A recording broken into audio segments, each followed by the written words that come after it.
Okay. Okay. Good evening. I will now start the Wellfleet Select Board public meeting on Tuesday, February 11th, 2020 at 6 p.m. We will begin with announcements, open session, and public comments. And please note that public comments must be brief. The board cannot and will not deliberate or vote on any matter raised solely during announcements and public comments. Madam Chair. Are there any from the board? Oh, yeah, Madam Chair. On Thursday, February 6th, Joel Fox, a beloved and important member of the community, died. He was on the Shellfish Committee, Advisory Board Committee for decades. He was an extraordinary farmer. He could grow anything on land or intertidally. He was an old fox, and he was probably a young fox. And he was inventive. I served with him for 9 years on the Shellfish Committee, and thanks to him, we actually changed state legislature. It was generated by our committee, his idea, in a way that benefited every single person that shellfished in the Commonwealth, and he will be very missed. And he had many extraordinary ideas, and I would like to have a moment of silence for him. Okay. Yep.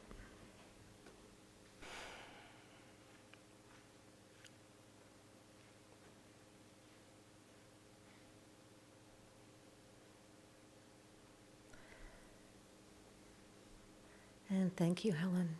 Anyone else on the board with a comment from the audience? Yes. Good evening, Mike Hurley, Police Chief. Just wanted to bring up two quick things this evening. First will be the hands-free law will be going into effect February 23rd with a grace period through March 31st. We'll be putting out stuff on social media, but it is coming quickly, and just wanted to get it out to the public tonight. Second thing is the U.S. Census 2020 is taking place. A lot of concern on fraud happening during this census. So again, we just want to remind folks, no date of birth, social security numbers, checking accounts, nothing like that should be asked for. So if that's the case, do not divulge any personal information for that. Good, thank you. Forgive me, Chief Hurley, what is hands-free? You won't be able to hold the phone anymore driving. Okay, thank you. I mean, some of us didn't know that. Yeah. Even flip phones. Especially flip phones. They're really hard. Okay. Not a flip phone. Yeah, okay. I have one. Go ahead. Yes, please, go ahead. Hi, Pam Grandin, Wellfleet taxpayer. I'm back again. This is my third time. I was here in October about the Shellfish Shack, and I just wanted to give a brief update. The team has been very busy over the winter gathering information, as you can see, on renovation, as well as the timeline, the history of the Shellfish Shack. And we've just, made some really good discoveries and dispelling myths and kind of righting some misinformation out there. So we're excited to be able to present a project plan to you in the next 6 to 8 weeks and see where that goes. Okay, and you're aware we're discussing that tonight? Yes. Possibly, okay, great. And you could add something then too. Anyone else from the audience, from the board? Okay. Yes, Mike. There was a Shellfish Advisory Board meeting. I don't know if it was posted, but there were 3 select board members there. It was discussed over wintering agreements. And I just wanted to put that out there in public. Go ahead, Helen. Yeah, Or sorry, I shouldn't. 3 of us showed up for it, and none of us knew that the rest of us would be there. It was videoed, and there were minutes taken, and I believe that the person who took the minutes for the committee indicated that we were there, but once again, there was no way of knowing that we were all going to be there, so what we said is available on the video. Okay, And no deliberations were no made. deliberations, yep, good. Thank you for fessing up. What happened? Okay, anybody else? Good, okay, moving along, we'll go into the Public hearing of the transfer of an annual all-alcohol license from Marconi Beach Restaurant to Babs Tap. And you're here? Okay, that's what I thought. Hi. Yes, please. You can come to the table if you want.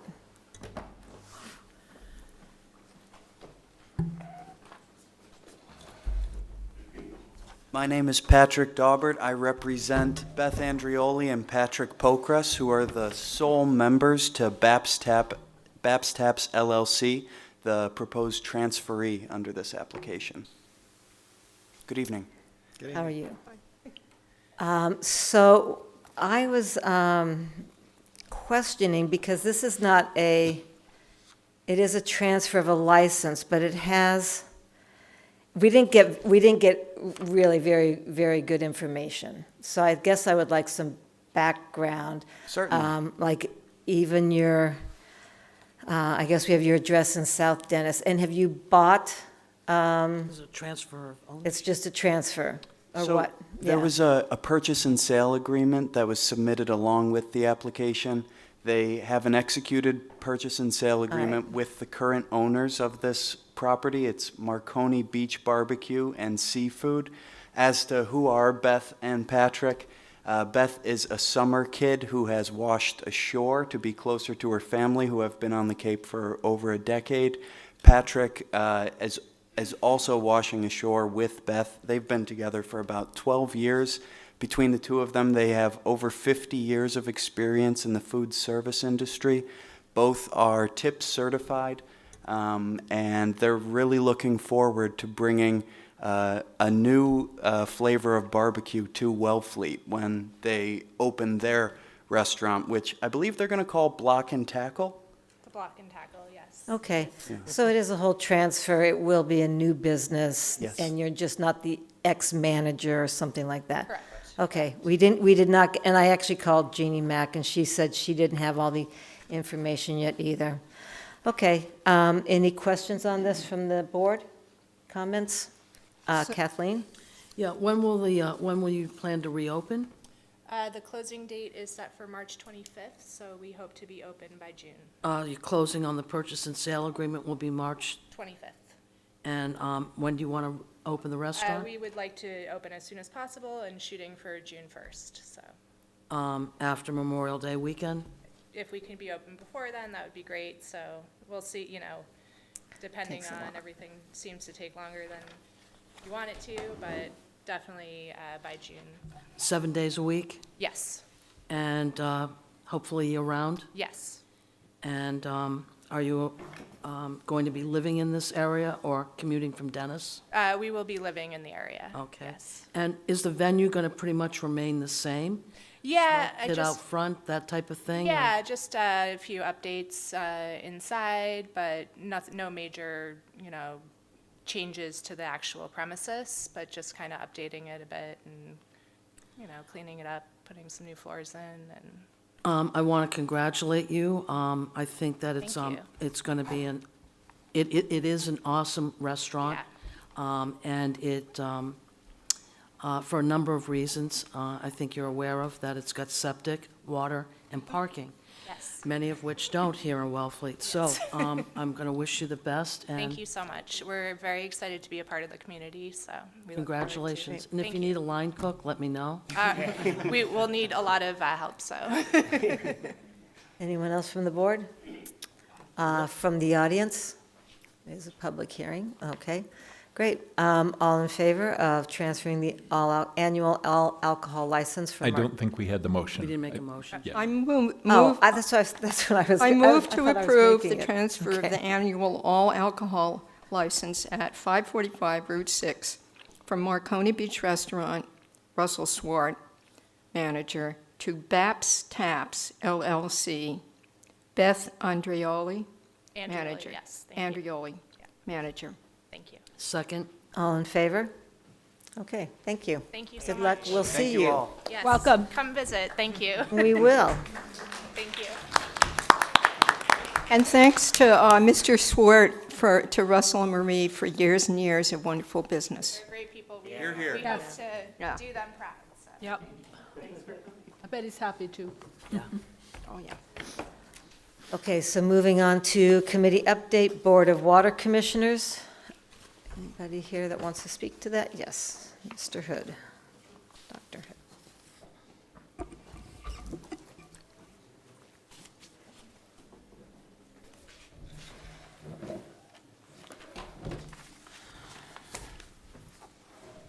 My name is Jim Hood. I am the chair of the Water Commission. Thank you for having us in tonight we just want to give you a report of what's happening with the Water Commission. I have with me tonight Paul Millette, who is with Environmental Partners, an engineering firm that we've worked with on one of the projects that we're going to be talking about tonight. So,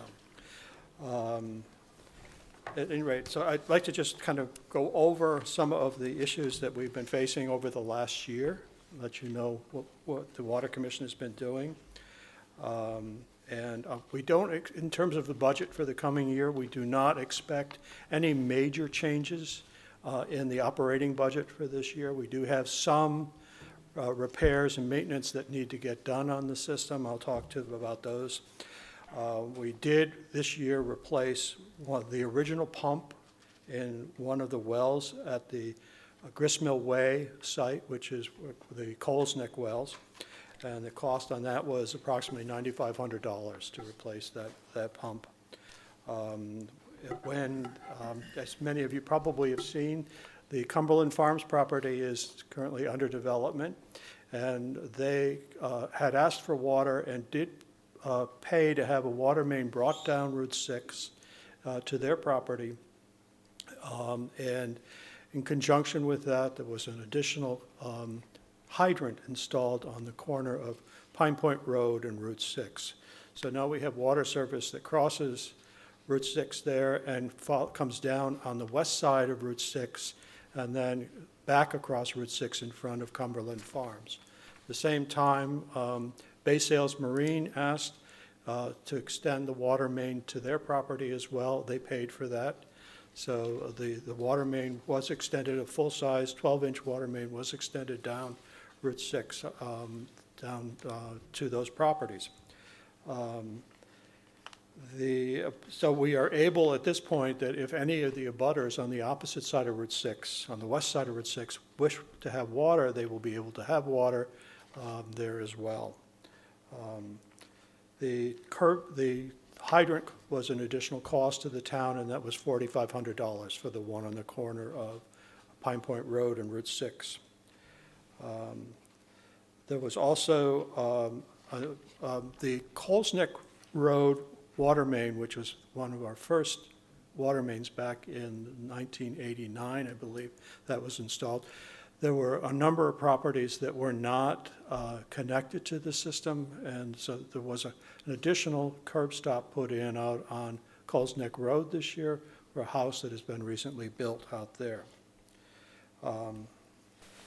Some additional work that's coming up that we have to do in the system is that the control system that controls the wells, the pumping at the wells, and the pumping to the water tower, as well as the introduction of neutralizing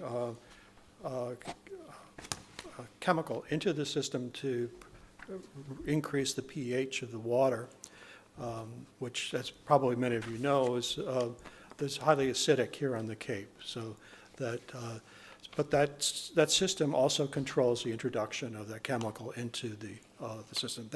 That system needs to be upgraded, and that to conform with the Department of Environmental Protection's requirements, as well as to improve communication across the system.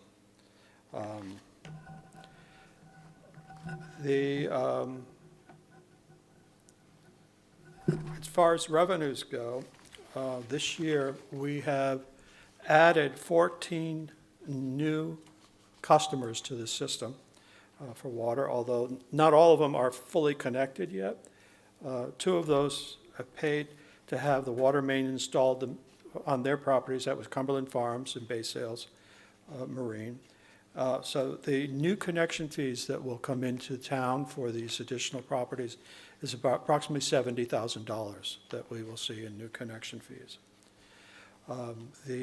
A major project that we're now working on has to do with the Lawrence Road housing project, the potential affordable housing project that is under consideration there. The Housing Task Force is working on right now, and that's why I've asked Mr. Millett to join us this evening, because we needed to get some updated estimates on the cost of that. There was one of the major concerns about the addition of the 45 or 46 units of affordable housing on Lawrence Road is that it will increase the demand on the water system by roughly 10,000 gallons a day for those 46 units. And currently, we're drawing approximately 30, on an average during off-season, about 33,000 gallons per day across the system. This project will take on an additional 10,000, so it will take us over the capacity of the hydraulic flow capacity of the wells at the Grist Mill Way site. Not the Boy Scout camp wells, which are here on the hill behind us, but the Coles Neck wells. And the Department of Environmental Protection considers the Grist Mill Way well site as our redundant water supply, or secondary water supply, and that needs to conform to the same hydraulic flow requirements of the system as the primary water source, the Boy Scout camp wells. So we did ask, and this has been an issue for us for years, the Coles Neck well, and it's not so much the wells as it is the water main that's there. We have a 4-inch water main that comes down from the Grist Mill Way well site down Coles Neck Road, and so that we had to look at options as to how we could improve the hydraulic flow from the Grist Mill Way wells. And Mr. Millett and Environmental Partners did do some work on evaluating the costs associated with that. So there are a couple of options for it. One would be to, replace the water main on Coles Neck Road, and the cost on that is just approximately $3.7 million. And the second choice would be to bring a new water main down from the Grist Mill Way well site and bring it down Route 6 and into town along Briar Lane, and connecting to the system on Main Street. In either case, it would be either an 8 or a 12-inch main that would be brought down. And the cost on the second option, which is the one to bring it in on Briar Lane, would be roughly $3.8 million. So it's less than $100,000 difference on these two. The water commissioners have reviewed this and are recommending the second option because it will allow us to add up to 88 additional potential connections to the system.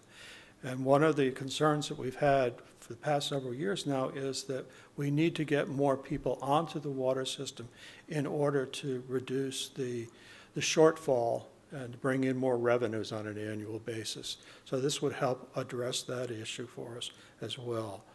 So I will ask Mr. Millett now to just describe a bit about the differences on this and why this is so critical for the town. This will allow us to proceed with the affordable housing project once that new main is in place. Okay, my name is Paul Millett with Environmental Partners. As Jim stated, we were asked to do a preliminary cost evaluation of two alternatives.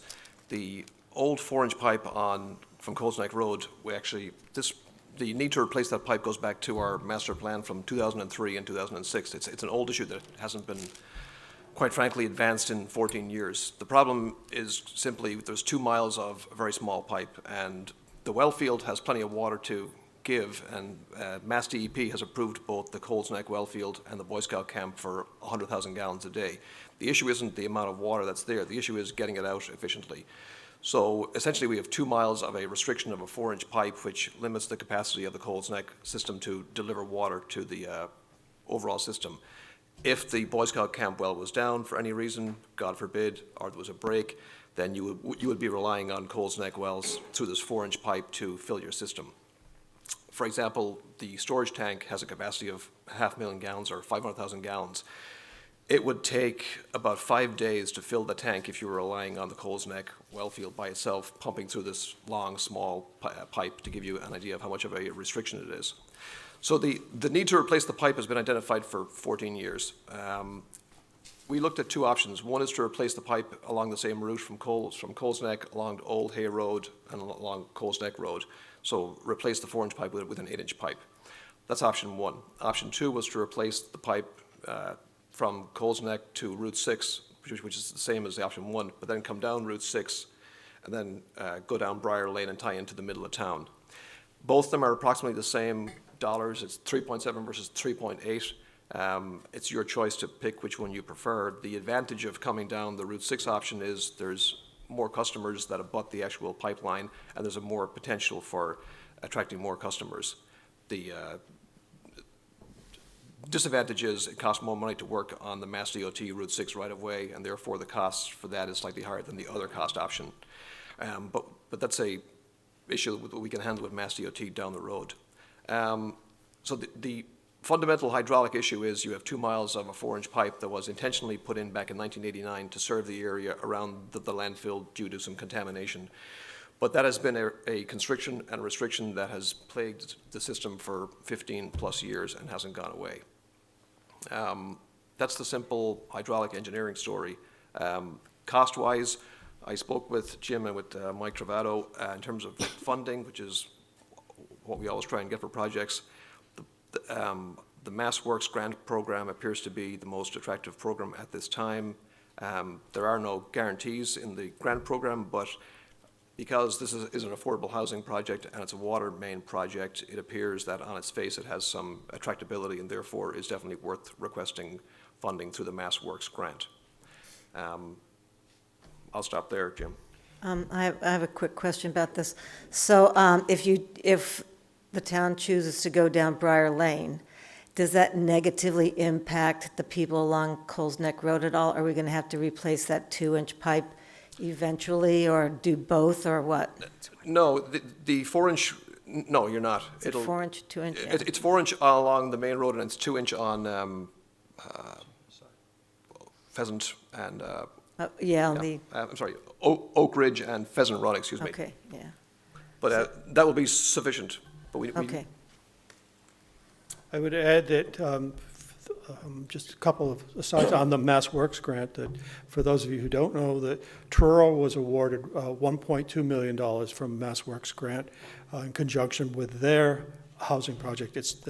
Those funds are to be used for water.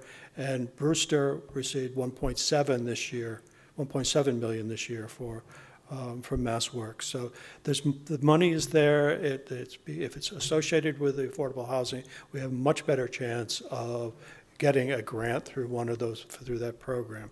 We did get a grant this year for $100,000 from the Housing Choice Program, and that was specific to this project to help us with the engineering costs associated with the Lawrence Road housing project, and that's to be used for essentially for water as well. So, Justina had her hand up, I think, yeah. Jim, would this also, the Briar Lane option and Route 6, give us the opportunity to finally bring water to the Outer Cape Health? I know they're running off a well right now. it would allow them to hook up as it passes their property, yes. Correct.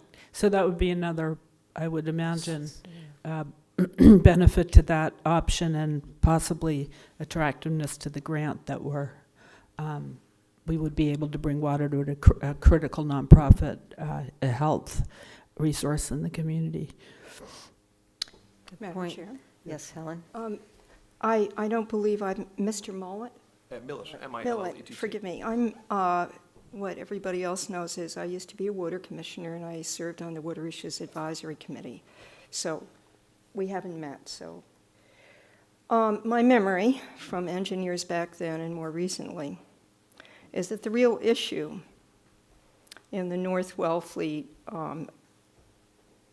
pipes was the 2-inch pipe that goes along that section of Coles Neck Road, past Oak Ridge, to where it hooks up to Pole Dyke Road. That 2-inch main, I vehemently encourage the water commissioners to come to us and ask to have it replaced.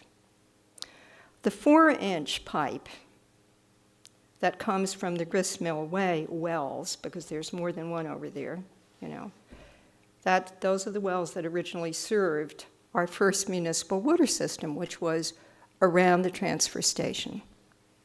The Coles Neck system, it was called. My understanding was that you could simply increase the size of the 2-inch pipes, which would cost considerably less than changing all the pipes from the wells all the way over to where it hooks up with the pole dyke pipes, right? And I'm surprised that there isn't an option 3 here that says, let's just replace the 2-inch pipes, leave the 4-inch pipes there, which are adequate, put 4-inch pipes where the 2-inch pipes are, and then hook up and proceed. That would be enough to provide enough pressure, enough water, fast enough. I'm putting it not in science, in engineering terms, to provide a redundant well that would be adequate. I'm all for redundant wells, they're required, and that's my first thing that I wanted to say. In other words, there should be an option 3 here because it would cost way, way less than the $3 million and some odd. The second thing is, we looked in great detail a few years ago at having Briar Lane hooked up. And of course, what came up was betterments. And the people on Briar Lane didn't want it. And I don't blame them because betterments are very complicated. And they are an inducement for people to hook up. And the reason I don't like that, being very informed about it, is that even though now we have a lot of available water, according to, what we've got for rainfall now and so forth, but I don't feel that we should be short-sighted and for 1 minute hook up anybody simply to help pay for the municipal water system, although it would be nice. You can charge people more for what they use, gallons per day, rather than continually hooking people up, because in 50 years, what would be really great is that we've paid off what we've already borrowed on, and we're simply having to pay for the miles of pipe that will constantly be needed to be replaced. So I'm happy to hear about there being the possibility of grants for the initial upfront expense for this kind of thing. But you should always include what maintenance of the infrastructure is going to cost, because that is the biggest cost for any water system, and that goes indefinitely into the future. Every 30 years or less, you have to replace pipes. You should be testing for leaks regularly, twice a year is, optimal. And so I brought up 2 things. One is my caveat about extending the pipe past people who maybe perhaps should be financially asked to, be on betterments, which they have no choice about. Okay? But the first thing is, why didn't you simply just have that 2-inch pipe made bigger and hook up with one that's between the wells and where it joins up to the 2-inch pipe? Because it simply won't, I think there's water quantity and water pressure issues I want to explain to you. The water quantity issue won't be solved by making the 2-inch pipe a 4-inch pipe. If I need to get water from here over to here, and I have a 4-inch pipe that's a constriction in the middle, physics and math tell me I can't get enough water out here to meet my flow requirements. So back in the 15 years ago, there was a hydropneumatic tank over there. It was a pressurized tank, which is like a bladder tank. That's been obviously replaced now with the real elevated tank behind the school. Yeah. But the increasing the size of the 2-inch pipe to 4-inch pipe will not solve the problem. Let me just be sure I understood that answer, and maybe my perspective is going to change if I understood it. So you're saying having a 4-inch pipe coming from the Gristmill wells over in North Wellfleet on the ocean side of the highway, having a 4-inch pipe come from there all the way over to Pole Dyke would not give you adequate flow. Is that what you're telling me? It won't give you, if you look at the fire flow requirements, you can probably get 50 gallons a minute out of the 4-inch pipe over on that part of the road. Water systems, it was initially designed not to provide fire protection. It was initially just designed to provide just domestic supply. At the time, the system that's been designed now provides adequate pressure and flow throughout the whole town and meets the fire flow requirements, which are set by NFPA and by the American Waterworks Association. So increasing a 2-inch to a 4-inch will not solve the problem and will not give you more available flow. The water has to get there to begin with. Does that make sense to you? Yes, it does, but there are two issues here, and you clarified something. In other words, the issue here for pressure and for what area of town, because we do have the tank, which gives us a lot of pressure for fire hydrants, okay? Wait, Yes. but I want to be able to understand this. If it was just 4-inch pipe, and this is a lot less expensive, coming from the wells in North Wellfleet all the way to Pole Dyke, you could adequately supply drinking water, right? But not hydrant water, not enough pressure for hydrant water. Is that what I understood you to say? That's correct. Okay, so frankly, But you're comparing levels, for example, to have the same level of service on Main Street or Old County Road or Kendrick Avenue, and you're talking about two different levels of service. All those other streets and roads have water service and fire service. This area here would only have potable water service and would not meet the fire flow requirements. So if you were to have if you were to put a fire truck on a fire hydrant there, you could suck the water main and collapse it if you suck too hard, because it's not big enough to provide fire flow protection. Okay. It provides domestic service and was designed that way intentionally, but it was intentionally under-designed back in 1989. so I'm open-minded about all of this. I haven't made up my mind. I'm not trying to get you to, I'm just getting all the facts out here. Sure. And you do understand most of Wellfleet, although we're covered in terms of like insurance because of distance from fire hydrants in many places. Most of Wellfleet doesn't have access to fire hydrants. I'm happy without it, frankly, in the house that I own on Route 6. But that's just me. So thank you for answering my questions. Well done. Kathleen? Thank you, Madam Chair. For the audience, I'd like to mention that Jim Hood has been on the 95 Lawrence Task Force Housing Committee, working diligently, as we all have. So I've just got a couple of questions and maybe a comment or two. Getting back to Cumberland Farms, getting water out to the highway, and you mentioned a fire hydrant. Is that the only hydrant we have out on the highway at present? No, there is a hydrant on the opposite side of Route 6 there on Cahoon Hollow Road, right next to PJ's. So there's one there. There's also a hydrant in front of Cumberland Farms now. So But those three hydrants were the result of that extension? there were two, the one at Cumberland Farms and the one on the Pine Point side Okay. of Route 6. And the one on the Pine Point side of Route 6 was at the request of our fire chief. And is it conceivable that residents on Pine Point Road could get town water from that Not, connection? no, we don't have a water main down Pine Point Road.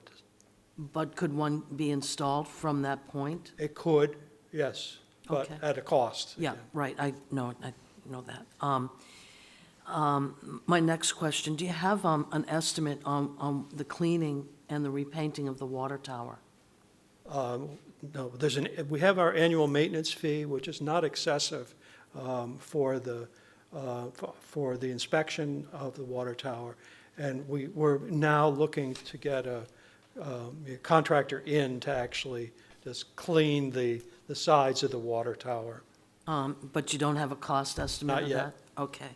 And I guess my comment is, and this is to the audience, by tagging this water project expansion onto housing, we will be in the queue for a MassWorks grant. And it's very likely we will get that grant because we are developing affordable housing.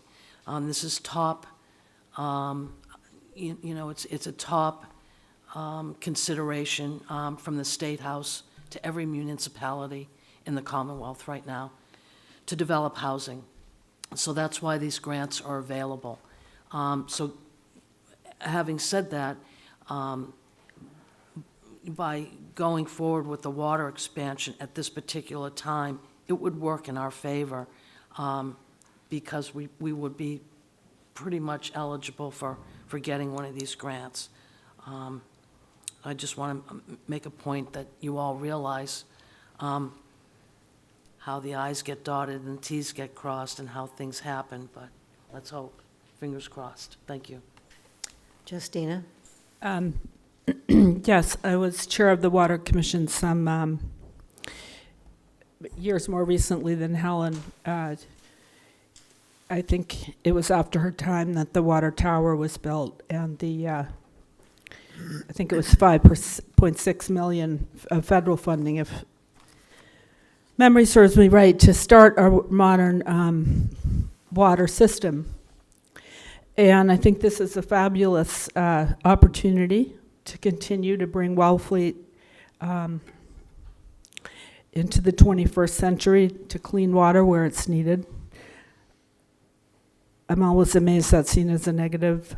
And I think I want to commend the hard work of the water commissioners for Jim and your team. And thank you, Paul. It continues to amaze me the level of professional work we need from our volunteers and for running operationally the system, overseeing repaints, and this fabulous $100,000 grant that Jim and I think Elaine secured for our town, and the optimism that we're all looking at the MassWorks grant.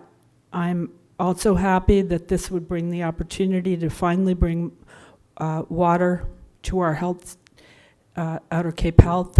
I think that was a missed opportunity when we didn't do it before, and I'd like to see that taken care of.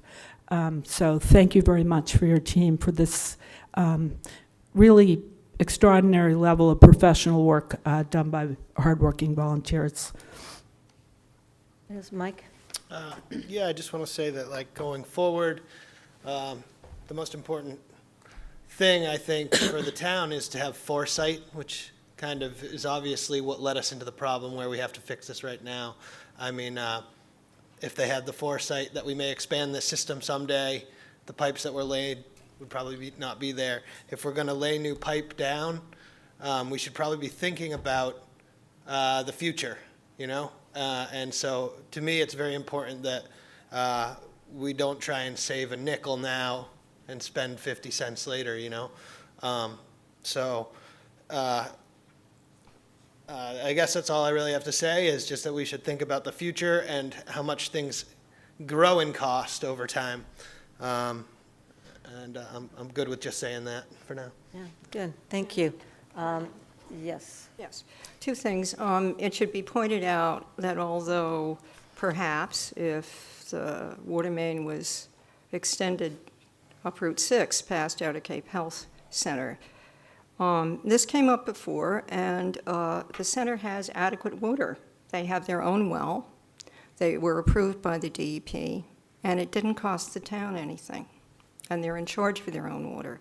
The second thing is, I completely agree with Mike, but I added something about our most precious resource that has to be absolutely cherished sustainably is how much water is available at this end of the Cape.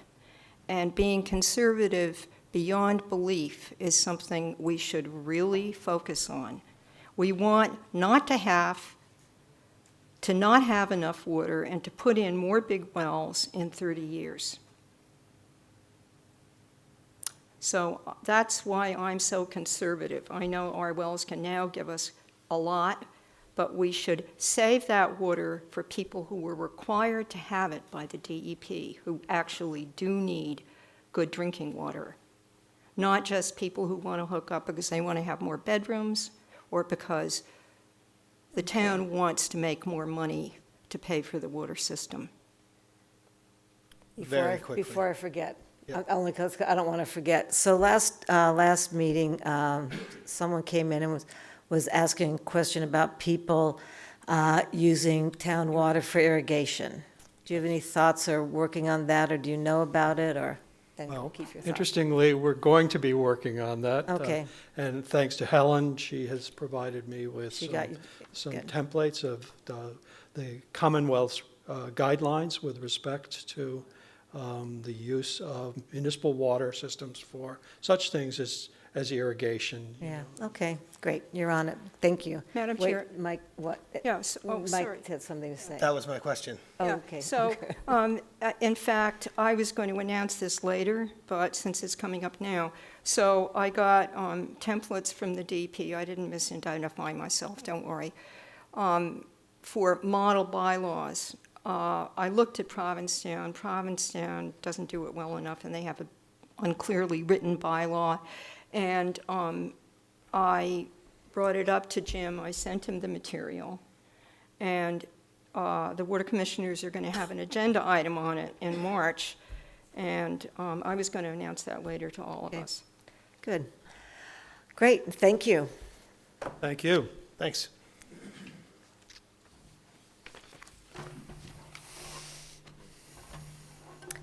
Okay, what have we got? We have Chief Hurley talking about appointment of a special police officer.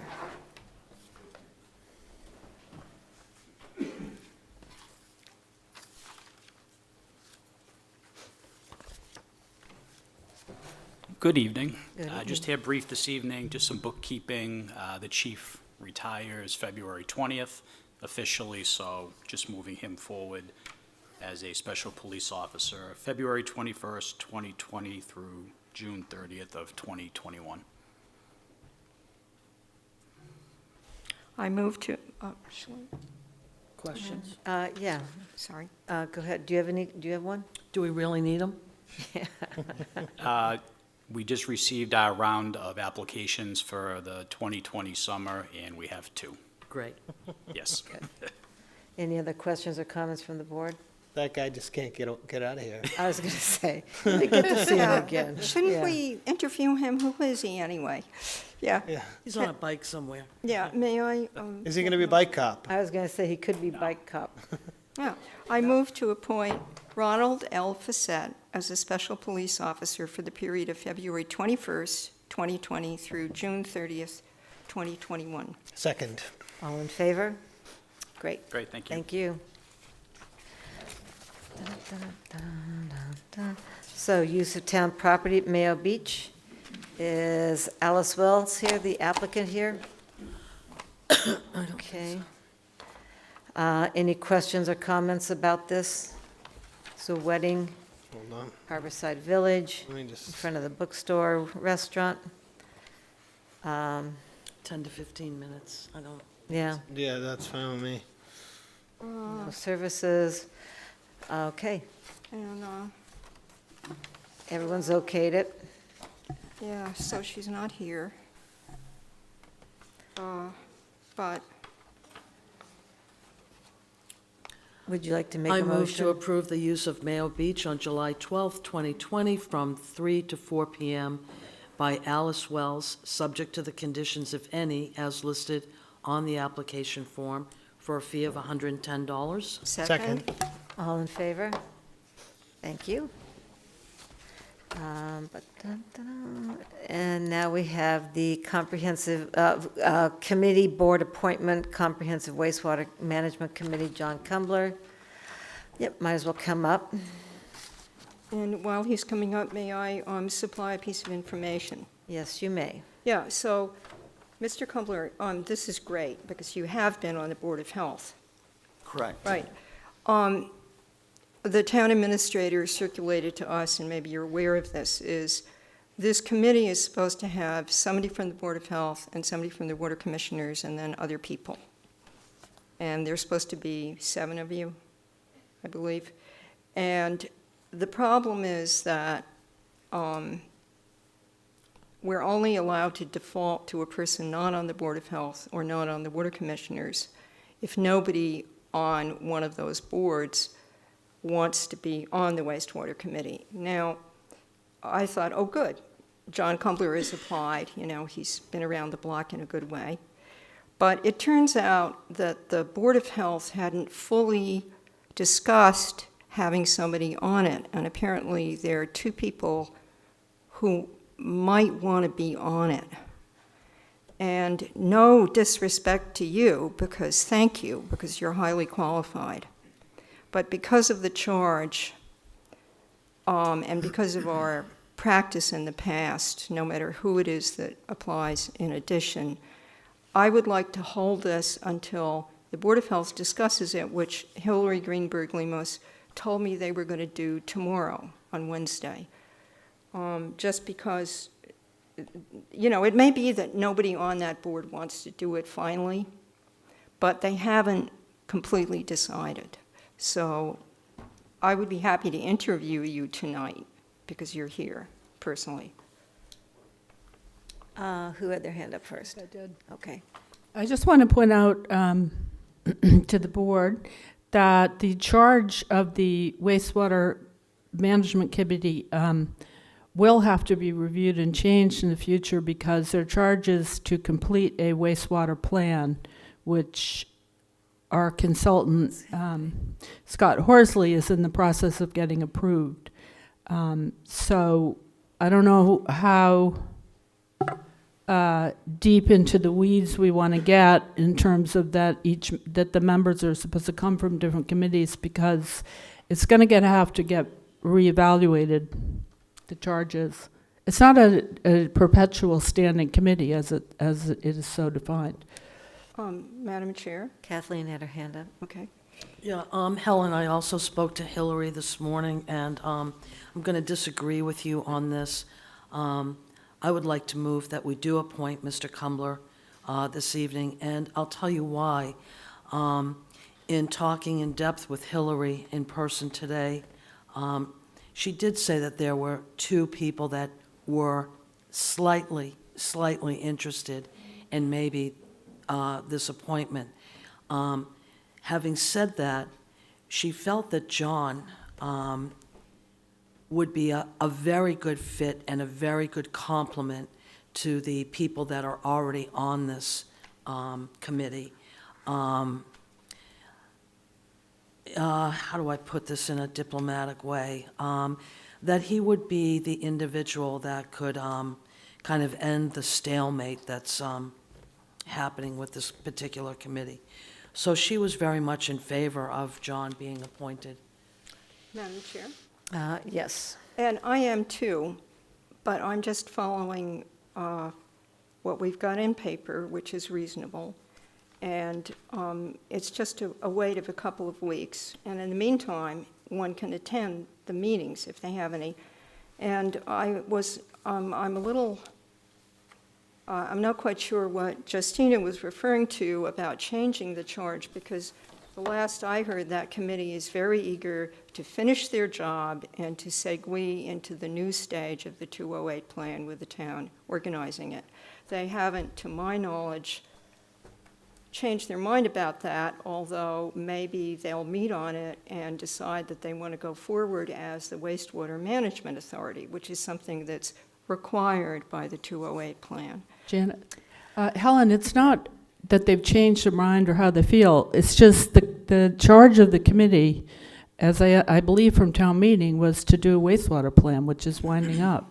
And so the charge can obviously be revised, but I'm just pointing out that I know from both Alex Hay, the previous chair, and Kurt Felix, the current chair, that they were looking to remind the town that their work was going to be finishing, and that there was going to be a need to move towards professional resources and not volunteers to implement a plan. So I don't know that I get my vote would tonight echo Kathleen's to appoint John. And I did check in with Kurt Felix, who is very supportive of your application.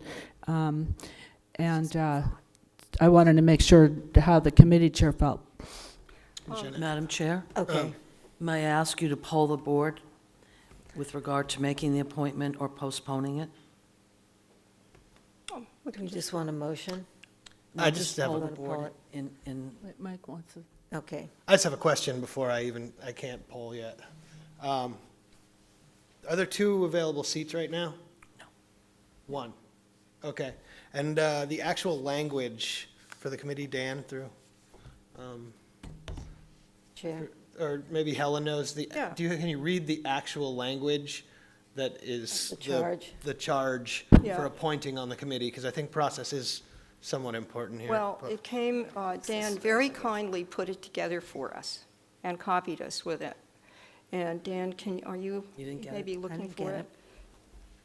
I don't have that in front of me now. Jean actually provided that information Oh, to good. me, and it's Email Well, from me. the Select thing- Board meetings yeah. back in 2007 and 2010. Yeah, it was created, and then Ira Wood made a motion that was sensible.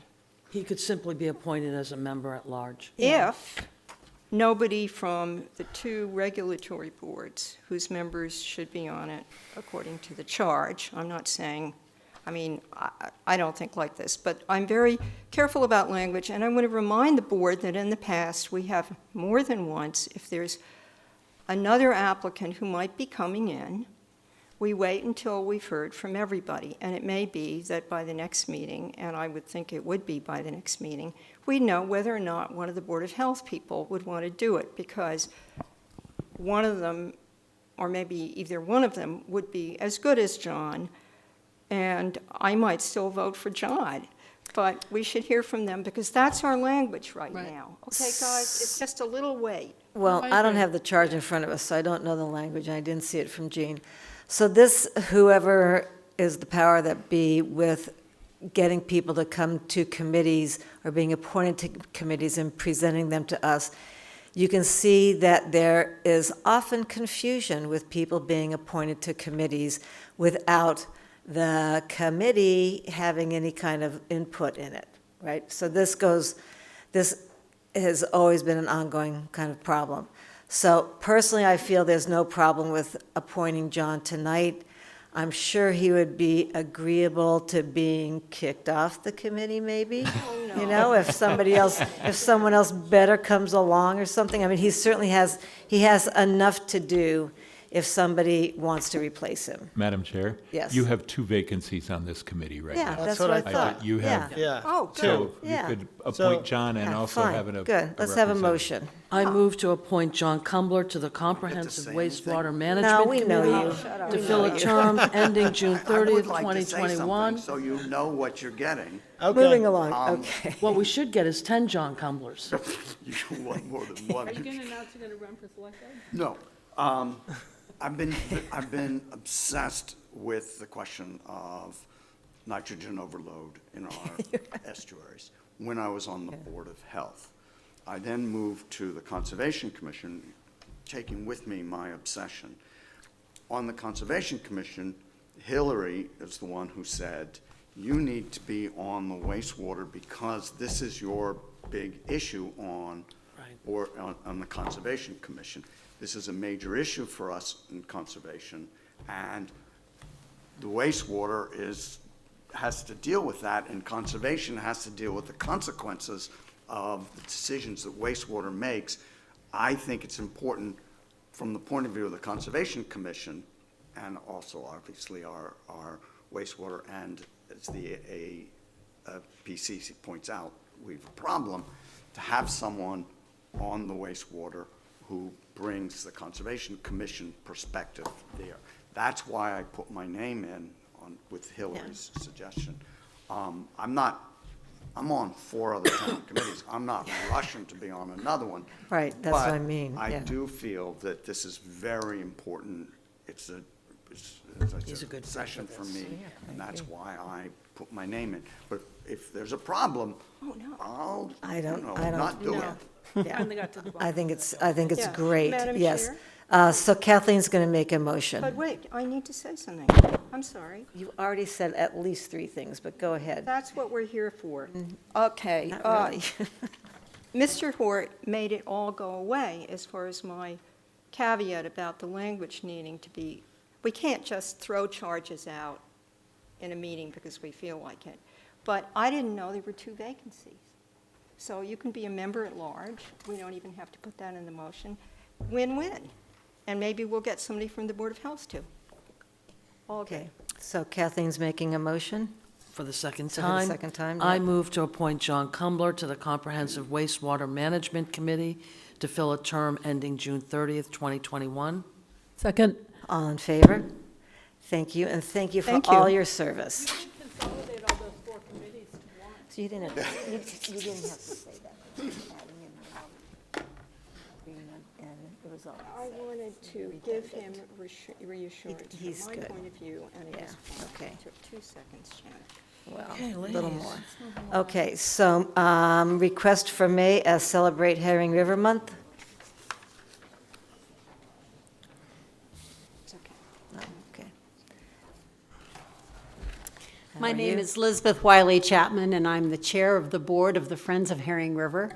And I'm here in my second annual request for proclaiming May as Celebrate Herring River Month. We are in the midst of winter programming. It's been very successful.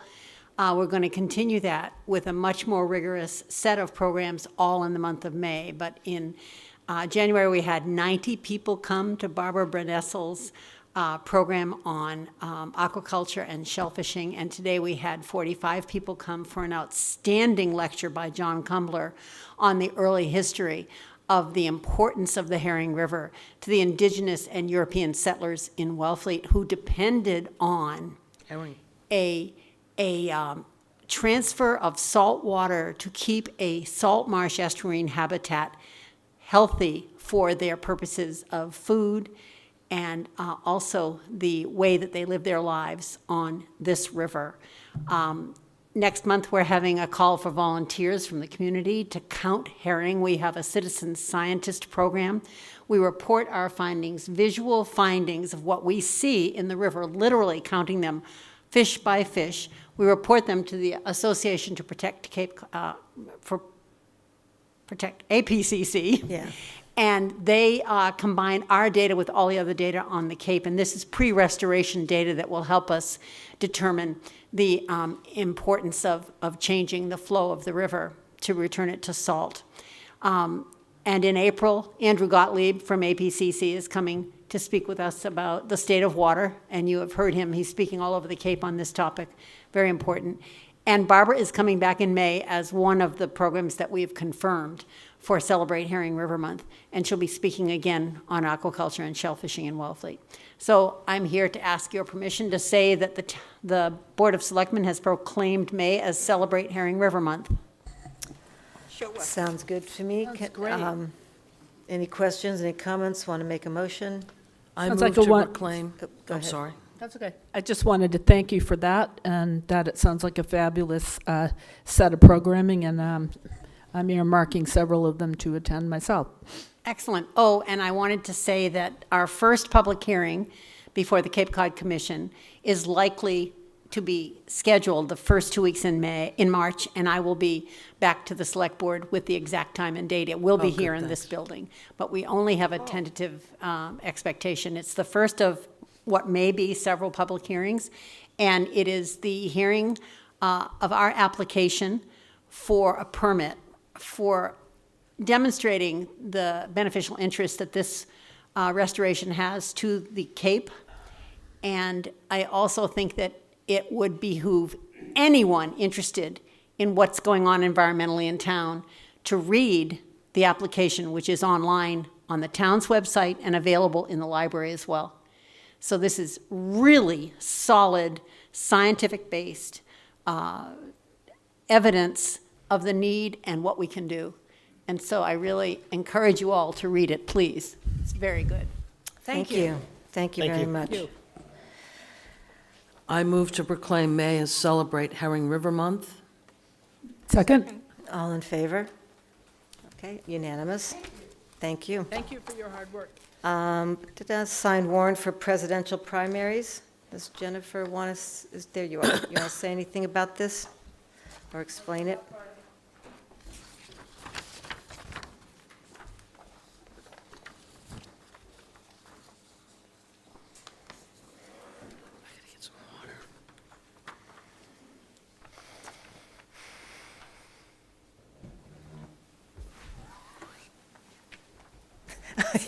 Do you want to introduce yourself? So I'm watching everybody leave. Hi, I'm Jennifer Conjula. I'm the interim town clerk right now, and the select board are signing a warrant to be posted for the March 3rd primary.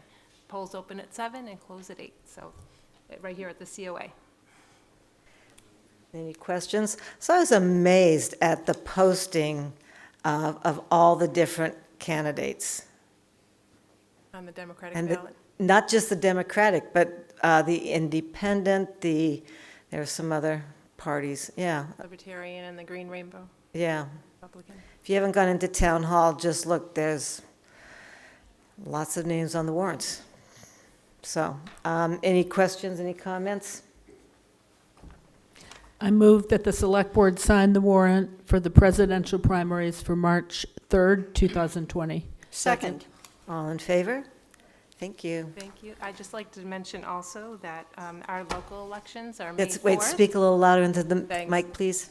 Our local election is May 4th, and there's Good, many okay. open seats for people to run for. We have moderator, we have school committee, 2 positions for that.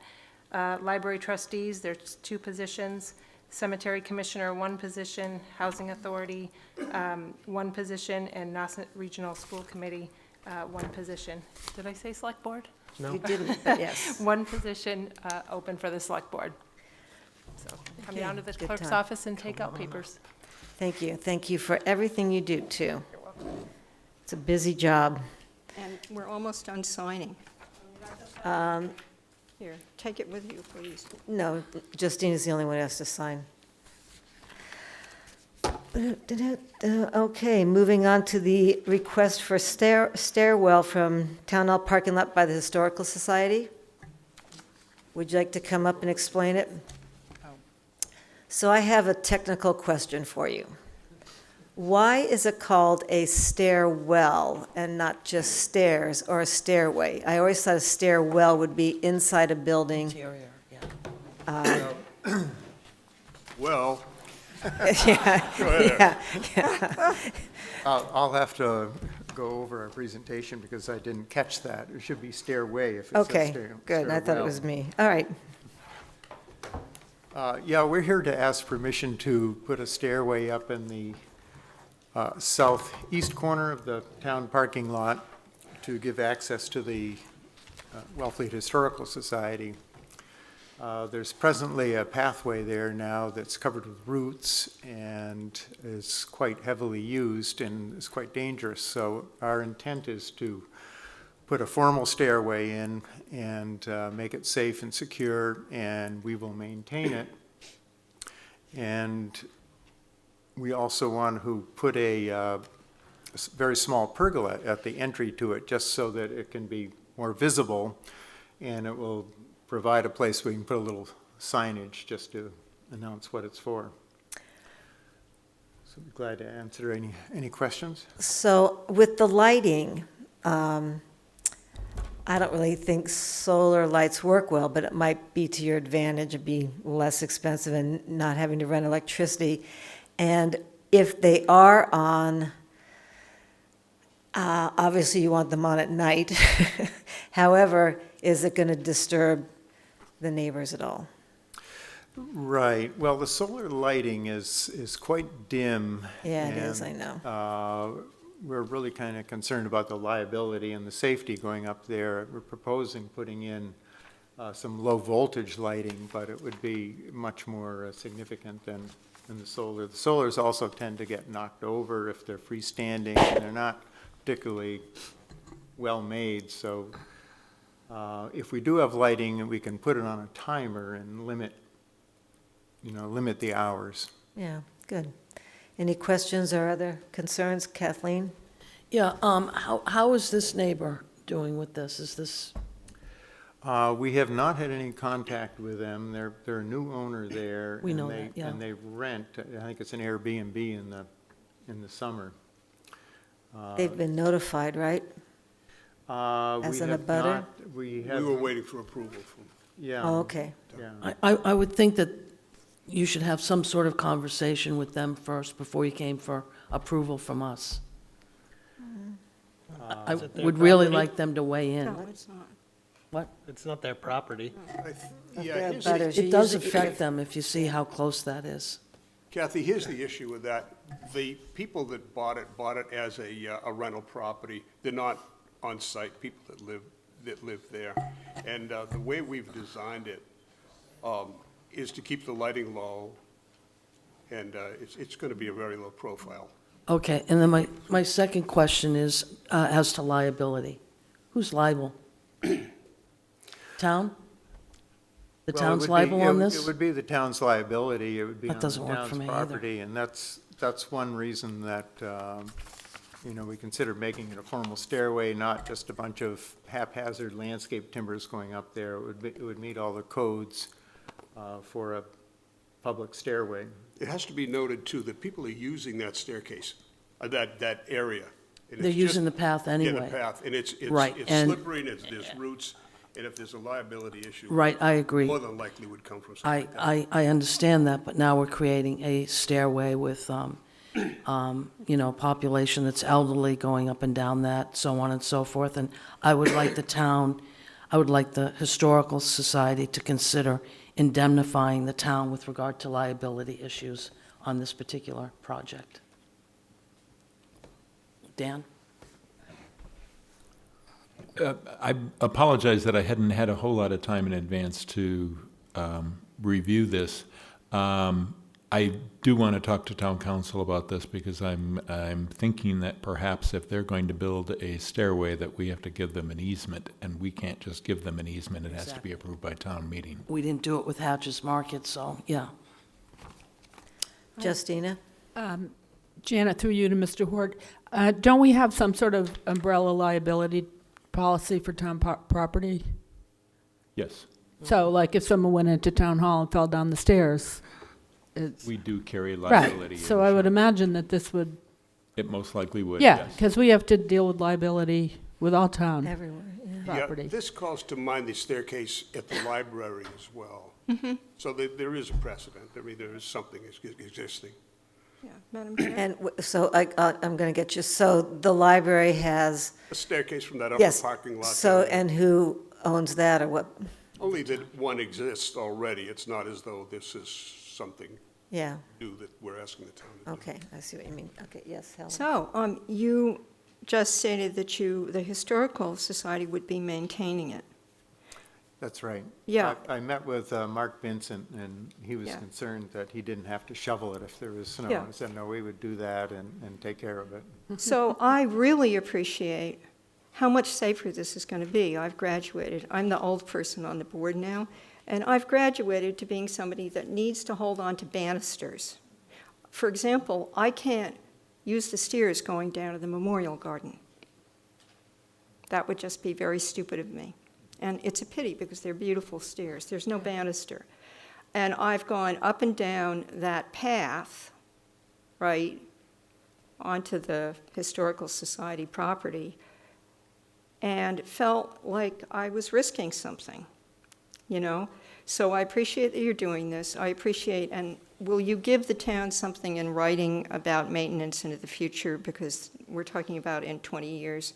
But it sounds really great, and there's some street lights there, and I think there's going to be enough light to use it. And it's just, thank goodness this is happening. And do we need an easement? Or can it just be town stairs that are going to be maintained because there'll be a written agreement about it, a contract with the Historical Society? Do we need to give them an easement? The town is not building the stairway.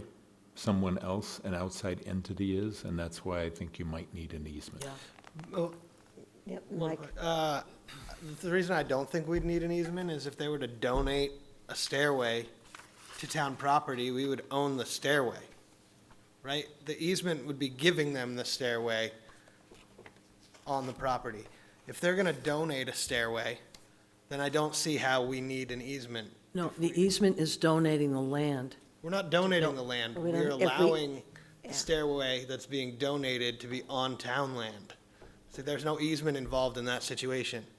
And further, Madam Chair, if it remains town land, no easement, it's covered by our liability, just the same way the steps at the library are, right?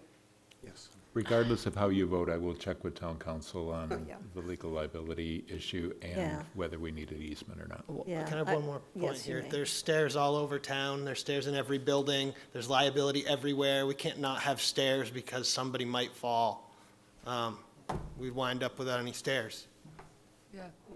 The, We have an insurance policy. Yeah. if we So get sued. I think we, if I read the board correctly, we're in favor of this, but we would also like Mr. Hort to look into the different legal possibilities, yes? I would like to postpone it until we have that answer. Either way, I mean, you don't have to come back again if we postpone it. What do you think? Are you going to look into this soon? yes, tomorrow.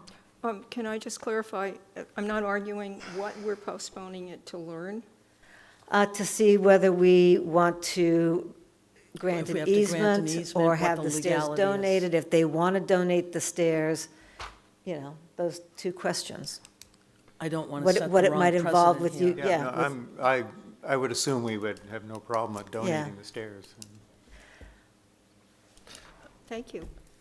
We can postpone it, or we can, can't we make a We motion? can make the motion pending the approval Yeah. of Yeah. legal advice on liability. How's that? Sound good? Contingent on. So do you want to make that motion, Justina? I'll try. I move to approve the request of the Historical Society to build an access stairway on Town of Wellfleet property at the Town Hall parking lot to the Wellfleet Historical Society Museum property contingent on legal review of, what were the two things? No, because Will you do it, So, Helen? so before we go any further, if we can do it is there a without needing- lawyer in the audience that has a comment? Oh, God. If we no. can do it without an easement. Yes, thank you. So seriously, what's your advice, Mr. Turkanian? Just, Not to put you on the spot or anything. Can't hear you. Sorry.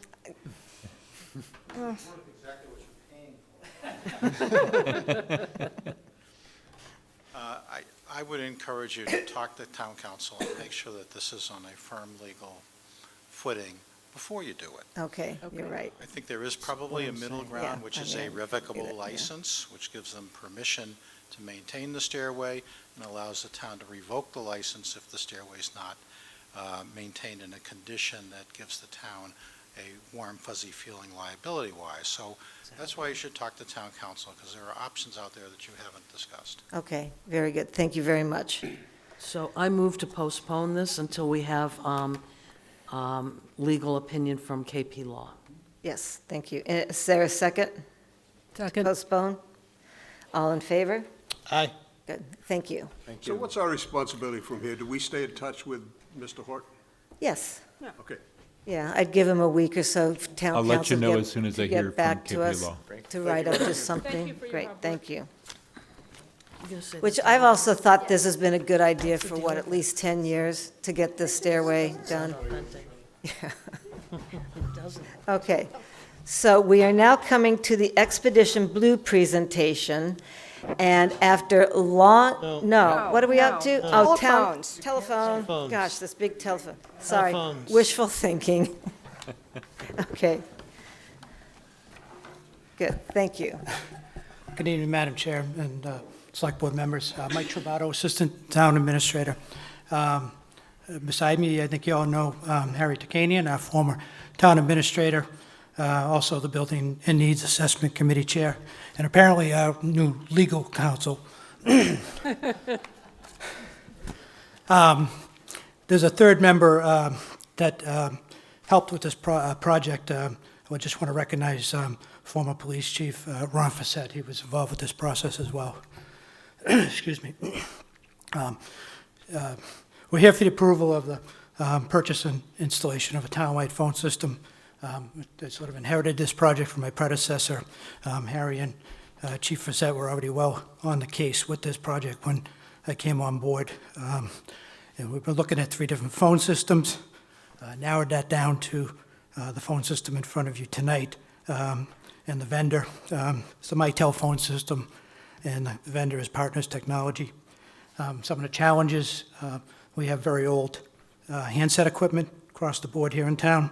We have outdated phone lines and Ethernet cabling, and maybe 9 buildings we're looking at here, and about 130 units throughout them. So I'm going to let Harry talk a little bit more about the phone system and the building logistics, because it's more intimately involved in the project. What drove this initially is the renovation of the police station. The phone system that serves the police and fire station is way beyond end of life, and replacement parts are no longer available. So as part of rebuilding that and originally equipping the building, we had to replace the phone system. In the course of pricing that out, it became apparent that there were some significant economies of scale that would be realized if we did the entire town at the same time. So we took that approach.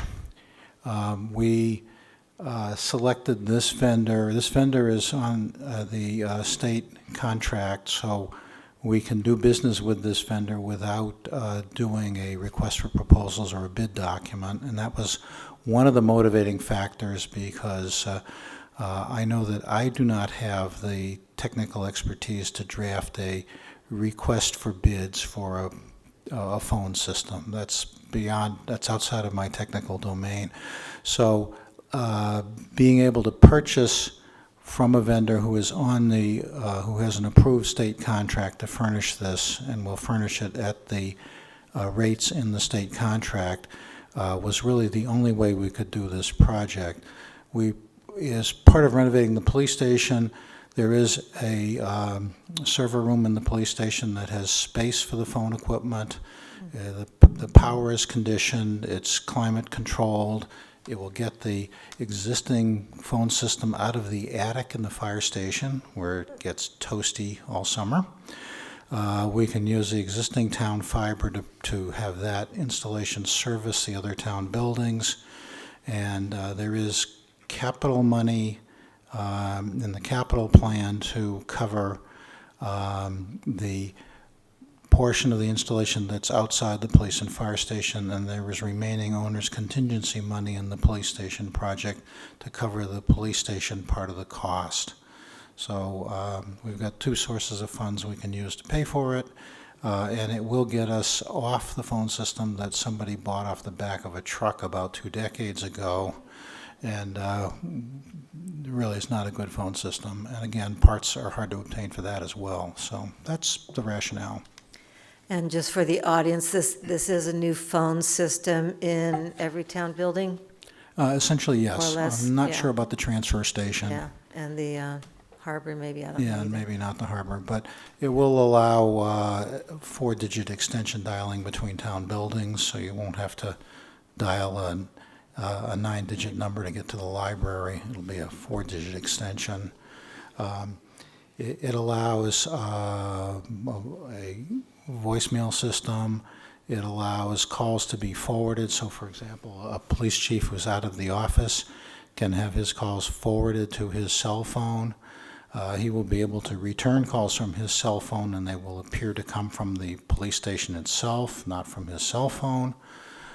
So there are a lot of features that make this a valuable system in terms of productivity, as well as getting rid of some equipment we can no longer maintain or service. So Go ahead. I talked with Mr. Travato today because there were words in the excellent memorandum we got that I didn't understand, and he helped me with that. And I gathered during our conversation that there would be some backup with another kind of technology for telephones. Did I understand that correctly? You said, It's called POTS, which is an acronym for plain old telephone system. okay. So there will be a few copper wires, particularly to deal with the first responders, the police and fire department. So this sounds like a good idea. I was concerned about it, you know, if there was no fallback. But did I also understand you to say that just now, that the fire and police stations already have? No. They have an existing phone system. The provider has told us he can no longer get equipment for it. Got it. It's for both buildings. It's housed in the attic of the fire department. But is it not landline equipment? It's this other kind of technology. No, it's how the phone call gets into the building has got nothing to do with what happens with it once you get it in the building. How is the phone getting into the Right now, it's Verizon wires, lots of them. Oh, wires, Yeah. not wireless. That's what was unclear to me. Yeah, there is a conduit between the police and fire station, so we have data and phone cables Yeah. running back Okay. and forth. Thank you. Kathleen? Yeah, this motion is to approve the purchase, but it doesn't give a price. And in estimating that price, if you can do that for me, what is the cost of the equipment and what is the cost of the infrastructure upgrade? And give me the total cost, please. Okay, well, the infrastructure upgrade is to recable the town hall, which is a project I'd wanted to do years ago. And the quote we have for that is $11,150. The purchase price for the phone equipment is $75,330. There are also per phone pricing. If we decide we need one more phone or one less phone somewhere, that price is also called out in this. And the pricing includes installation training, parts and labors warranties, and software support for the software and the phone system, all for a year. The server it runs on comes, I believe, with a 3-year service contract also. And I see we can get our new town administrator a Bluetooth cordless handset, so that's good too. Yes, we can. Thank you. Anyone else? Okay. May I have a motion? Oh, I'm sorry, yes, go ahead. Wayne Clough, just a quick question. It sounds like the system, will it allow, like if Dan is, or it's an emergency in town, people can't get to work, and they know a day in advance, can they take their desk set and plug it into a cable anywhere and it'll pick up on it? The answer to that's probably no, but you can do it's called a call forward no answer, where if your landline is not ringing or if it's disabled, it will forward to your cell phone. Okay. And can you control that can you turn it on from your cell phone, or you have to turn it on before you leave work? I'm not sure of the answer to that. I think you can turn it on from your cell phone or from your internet and would access the provider. And second question is, when and if we get some kind of internet connections along Ocean View Drive that are satisfactory, could we add phones for the beach lot attendants? Possible, but I'm not certain. I don't want to make a promise I can't keep. Okay, thank you. You know, that would be a good job for you, Wayne, is looking into getting Wi-Fi. You know, we've been, you know, Mike, Dan, everybody's been looking into getting Wi-Fi, not only for the beach, but for all the other empty areas that don't get any Wi-Fi, you know, any internet even. There's not even cable connections, so we'll even start our own committee for you. Madam Chair. Good.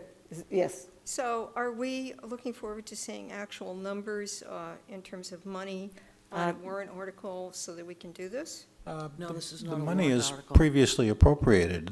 It's been in the capital budget accumulating for several years. That's right. Yeah, And it's already the there. police station renovation money is in that bond from the original construction. Right, I forgot. So, But could we, you quoted us some numbers just now, Yep. and could you, So Mike emailed us let's later, all but get here. a copy Well, of I this. have a copy.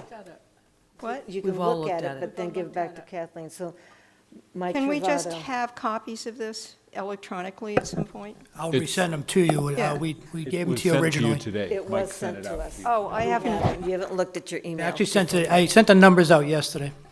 yeah, I'm not on my email except once a Okay, day. sorry about that. That's- Yeah, and sometimes we all miss.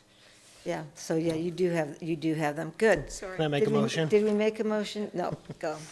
I move to approve the purchase and installation of a new town-wide telephone system as presented by the Assistant Town Administrator. Second? All in favor? Thank you. And again, thank you for all this hard Thank you. technical work and getting it done. And the free legal advice. And you can be on the committee with Wayne getting Wi-Fi to everybody, if you want, only if you want. He wants to chair it.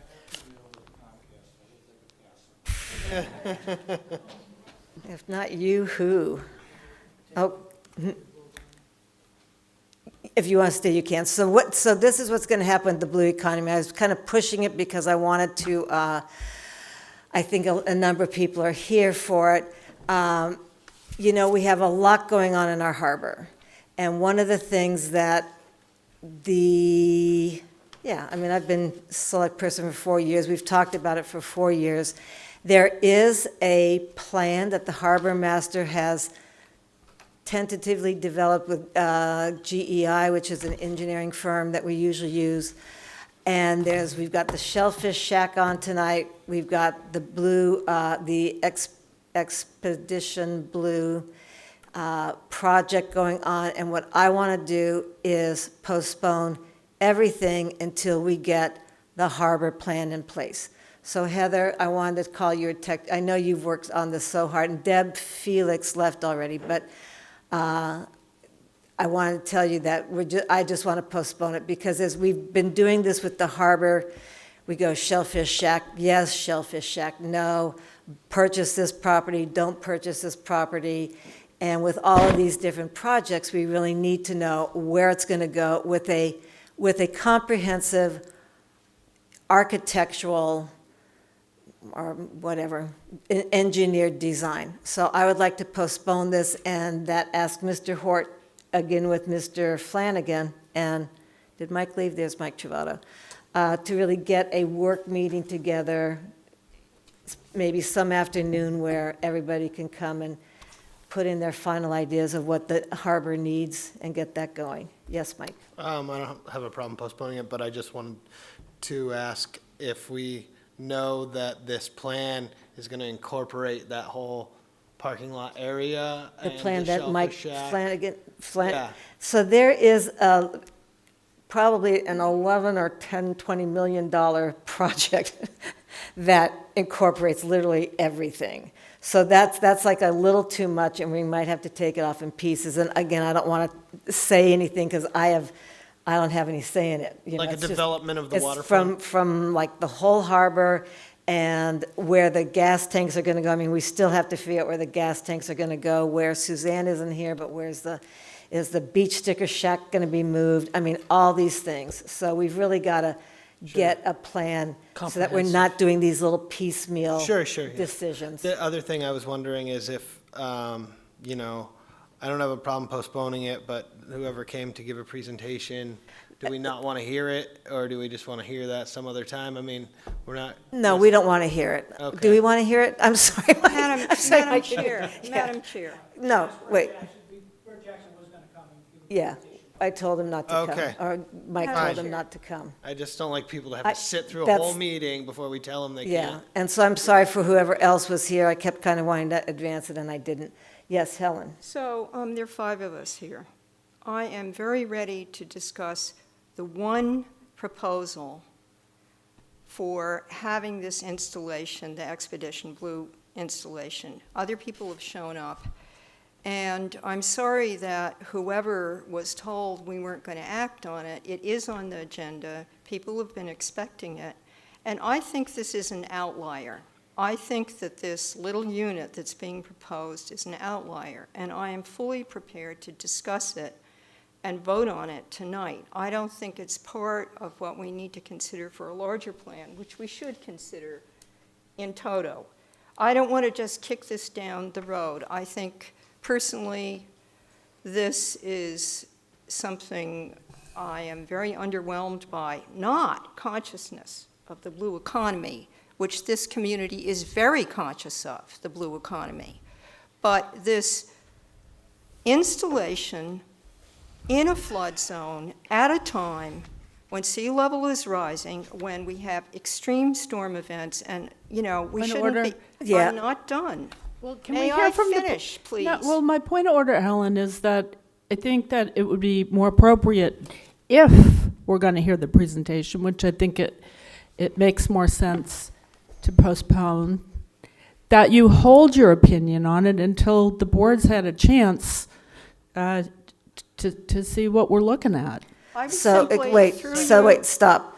So the reason I'm postponing it is because I hear what a lot of people in the town don't want it, but the design isn't what we thought. So Heather and I, if everybody knows Heather Doyle, maybe they don't, wonderful, wonderful lady, wonderful worker, very creative.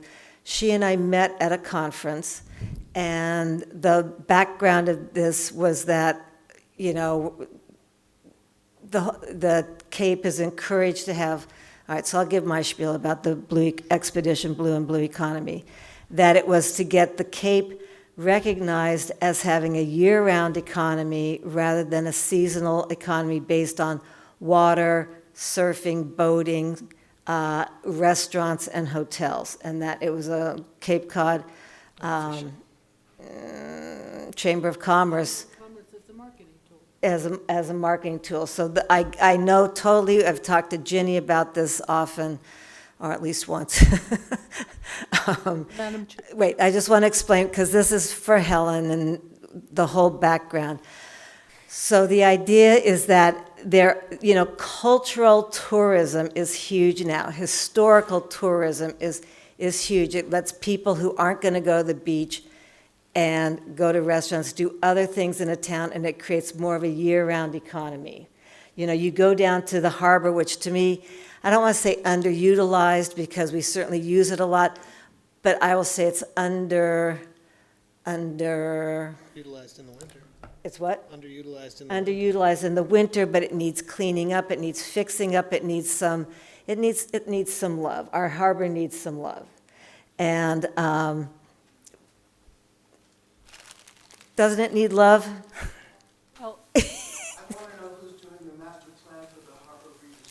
I already told you.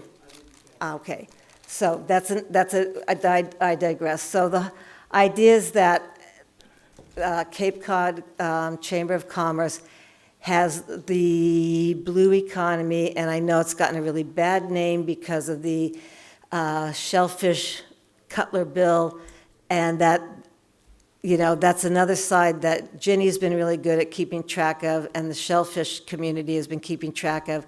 But there are other things, just that they're not only for tourism to come, but that there would be year-round jobs with people like the Center for Coastal Studies, testing our water, Horsley Witten, APCC, getting other full-time year-round economy going with other businesses. So that was one of the premises of the blue economy. So aside from all that, that's my background on it.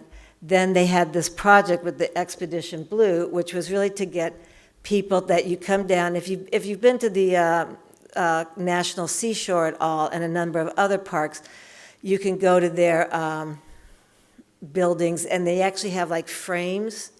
Has anyone been and seen like a big, huge picture frame that's empty and clear, and you see through it?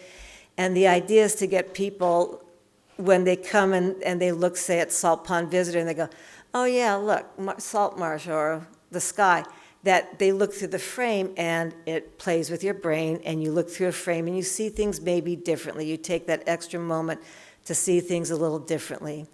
So with this, Heather and I had this wonderful idea about getting something at the harbor. There was no design. The design that we came up with was a little more free, free whatever, space, but that it would get people to see our harbor not just as a working shellfish community, but the history, the incredible history of our harbor, when we had sailing vessels, sloops, the Chequesset Inn, getting people to see that there's Great Island where the town used to be, where there was a tavern and people lived there, something on Billingsgate that was an island that's washed away into the water.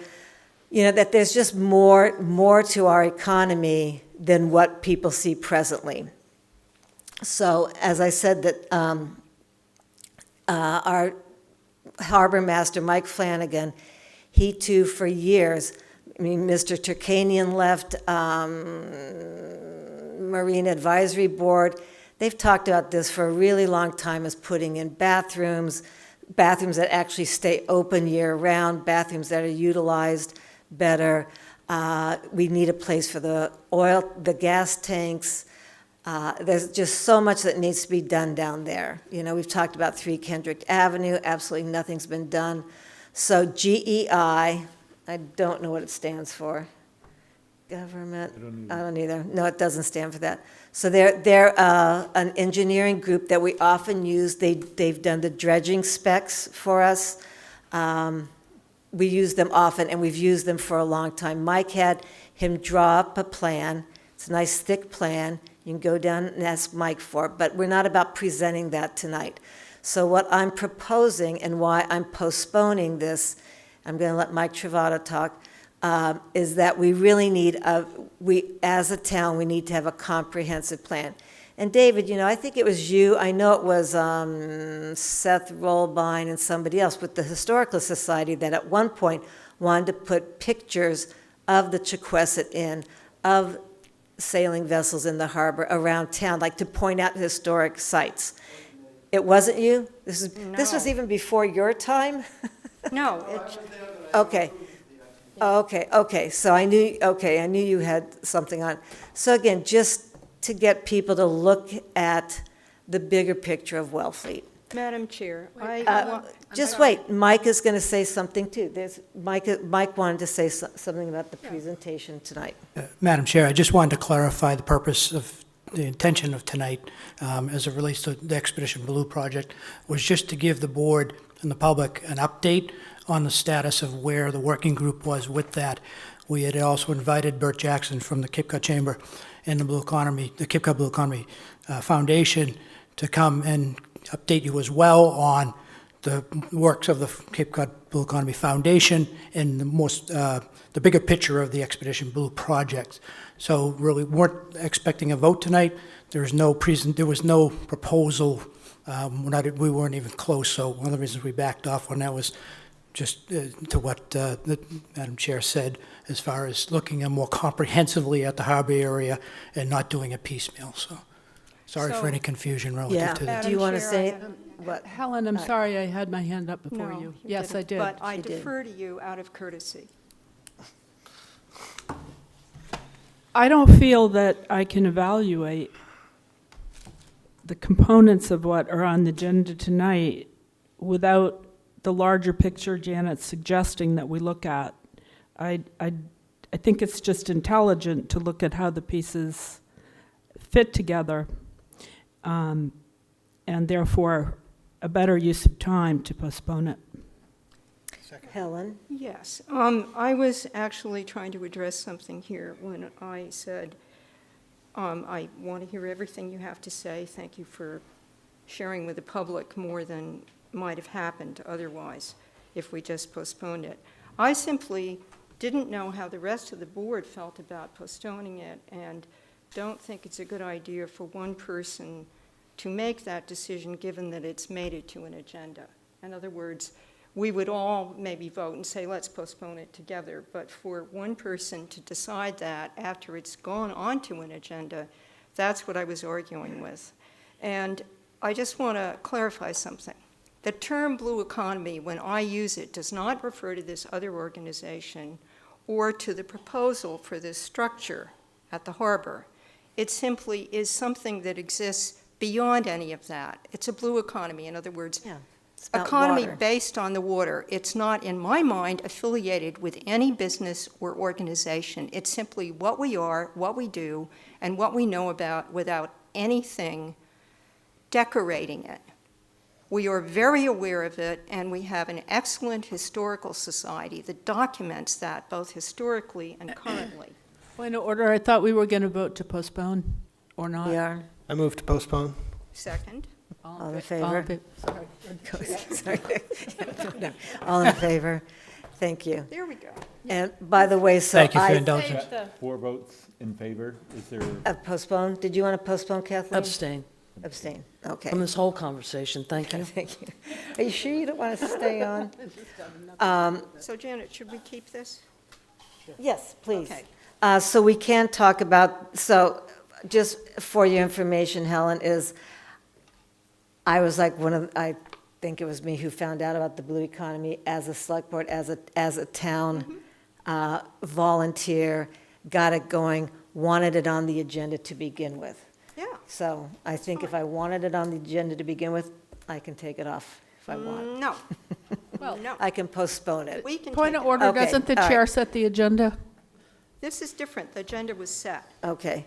You can I always, like working with the whole vote to postpone. So anyhow, I do Shellfish want to Shack? talk about the Shellfish Shack.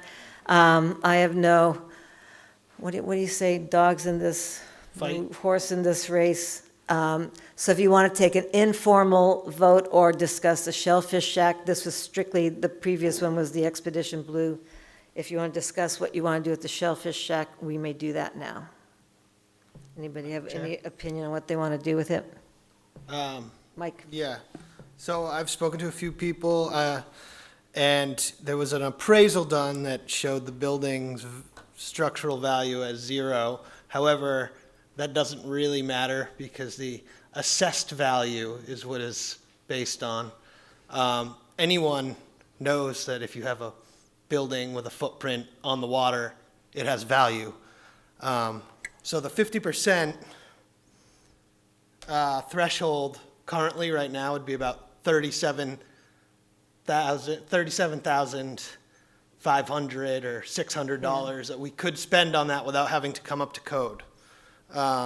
So my proposal, and obviously this can be changed, but is to take the building down to its bones, get rid of the insulation, make it a seasonal structure for changing rooms. It would cost almost the same amount to tear that building down as it would to put a roof on it, sheathing, and get all the insulation and interior components out so that the building can dry and demold. Because it's just black mold. So that's where I stand on it. I'd like to investigate that idea further, but the idea of tearing a building down and spending just as much on the tear down as to potentially have a functional use of that property and building. Maybe the rec department could have a closet to store basketballs, I don't know. But we don't need to have interior plumbing or heat, and it could serve its original purpose, sort of as a bathhouse. So that's where I stand on it.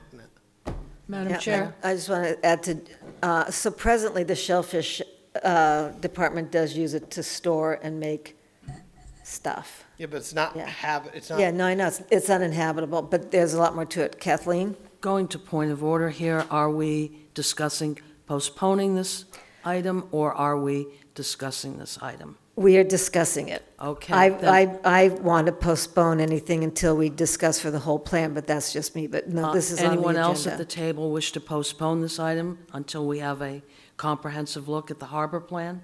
I would like to I do. discuss it tonight, given that we've gotten a lot of material and there are people who have shown up to talk about it, and why not discuss it? Okay, so I'm going to discuss it then, Madam Chair, with Go your for it. permission.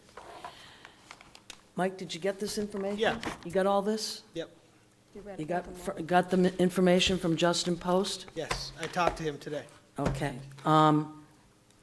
This goes back to 2017, and while You know, I appreciate your sentiment on this. It's not sentiment. It's in a floodplain. Yeah. Okay, you're at risk of putting $37,000 into a building that, do you see what it looks like? Yeah, I've looked at it. Yeah. I've been involved in demos of buildings before as well, so. I'm glad you're in the construction business, yeah, okay. Madam Chair?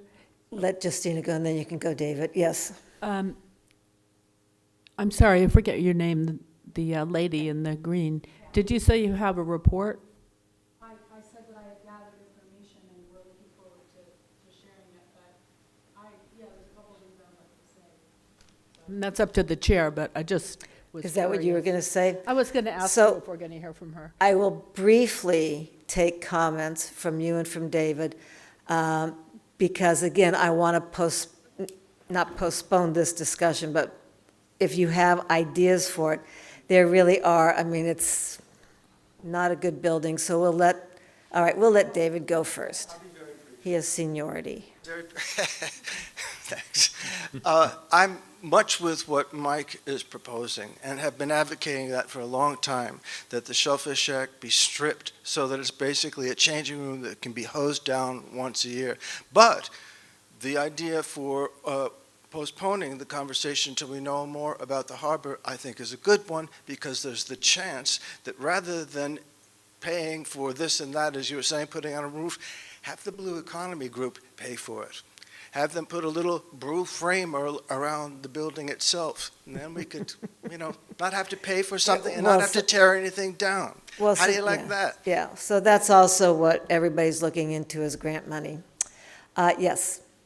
Oh, Mike has something? Just one more thing about it being in a floodplain. That whole area is in a floodplain. Are we going to just eradicate anything that needs to be structurally refurbished? I mean, it could be 30 years before there's any problem. No, it won't in be that 30 area. years if you talk to the Cape Cod Commission. No, it won't be 30 years. So go ahead, please say your Do the name for homework. the benefit of the viewers at home.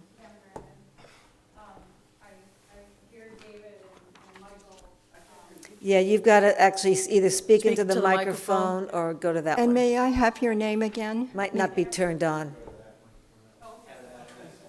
And please, ma'am, may I have your name again? I didn't quite hear it. Pam. It's Pam Grandin. Thank you. I would like to talk to Michael, first because I've reached out to 2 of the Select Board members 3 times and have gotten no acknowledgement or response. So Michael, I really would like to speak with you about it, because the team that's formed looking at this is very much in line with what you're talking about. And in fact, is actually excited about the Blue Economy, because we feel that a lot of those attributes are valuable and can be incorporated into the Shellfish Shack. So, a couple things I know, I don't know town meetings. I'm not familiar with that. So do I say Ms. Miranda Wilson? Helen, thank you. Just respectfully reminding that in October, when I was here last, you had asked for a full packet of information. So it sounds like that you have more information. I don't know that it's complete or not. But one of the things that I found very interesting was in 2002, at annual town meeting, there was $25,000 approved by the residents to bring the shack back up to where it had been when it was built in 1948. At that point, I don't know that it could or couldn't have because of the water and all of that, but clearly that didn't happen. And there's some concern about what happened to that money, why it didn't happen and where the money went. A little bit was spent in 2013, and then, or 2003, excuse me, and then the rest of it just disappeared out of the budget in 2014, and clearly was not spent on the shack. So there's some things that concern us, keeping in line with the Baker deed. It's been said several times publicly that the deed restrictions have expired, and that is not the case, per the town's own lawyer saying that it was the deed created a public charitable trust in perpetuity. So there may be confusion between Baker Field and Mayo Beach, because Baker Field's deed did have a caveat that if it was not used as recreation for a year or something, it could revert back to the Baker family. So it could not create a public charitable trust in perpetuity. So there's just a lot of misinformation that seems to be going around. And so our concern is just a final, we just want an informed decision. We don't want it made on emotion. If you have the data, okay, then so be it. But I'd like to see that all the information, all the facts are out there for everybody to look at. But we're excited. We have a timeline. We have great ideas, very much, like I said, in line with what Michael said. And we think it's feasible. Yes, it's in a flood zone. So is my home. But So I'm not going to tear it my down. first question is, who are we? And I never got anything from you, so I don't know who you sent it to, but. No, And me I either. sent you Doesn't ma- to Janet, and I sent one to Kathleen after the October meeting. I never got I it. never All got to it the board either. emails. So perhaps that's something that the town needs to look at, is because I've sent Yeah. 3. Once I send them, they're gone. I don't Yeah, I have know. I never got it. access to them. Yeah, So it's So that's- 3 in 3 months that disappeared. yeah.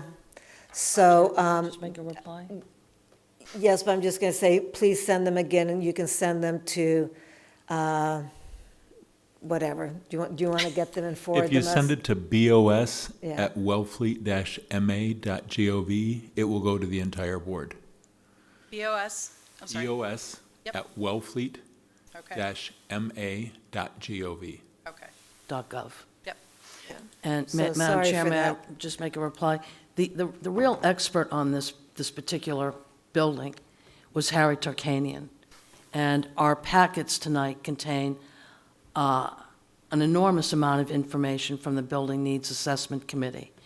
But to get to the point with regard to the deed restrictions, we got that in writing from KP Law in 2017. Yeah. That the deed restrictions after X period of time had indeed expired, were no longer hampering the building. We have it from KP Law in 2017. Okay, I have it here too, and that's not what it says. I'm sorry, respectfully. The letter says that they opined back in 2002 that the deed created a public charitable trust restricting That's the use.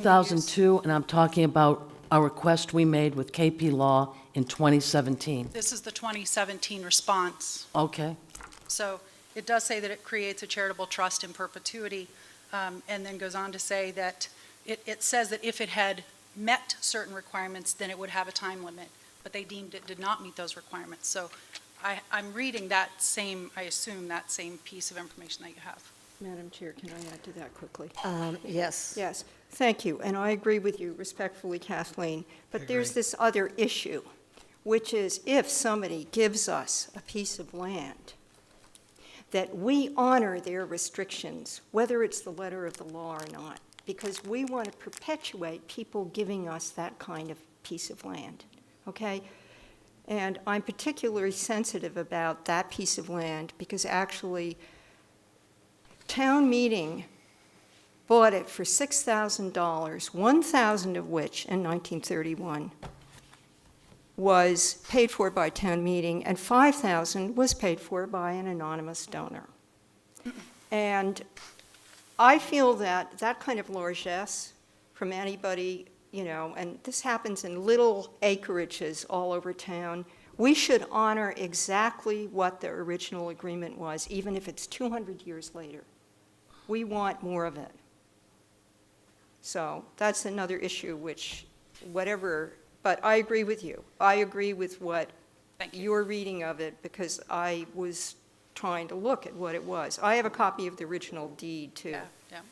Yeah, and respectfully, the town, an anonymous donor came forward, the town accepted it as a loan, and they in fact paid that loan back. You could see it in Later, 5 yeah. years afterwards, they paid $1,000 a year. Yes. So, and that's kind of here nor there, except that that's the information, that's the facts, that's the data, so.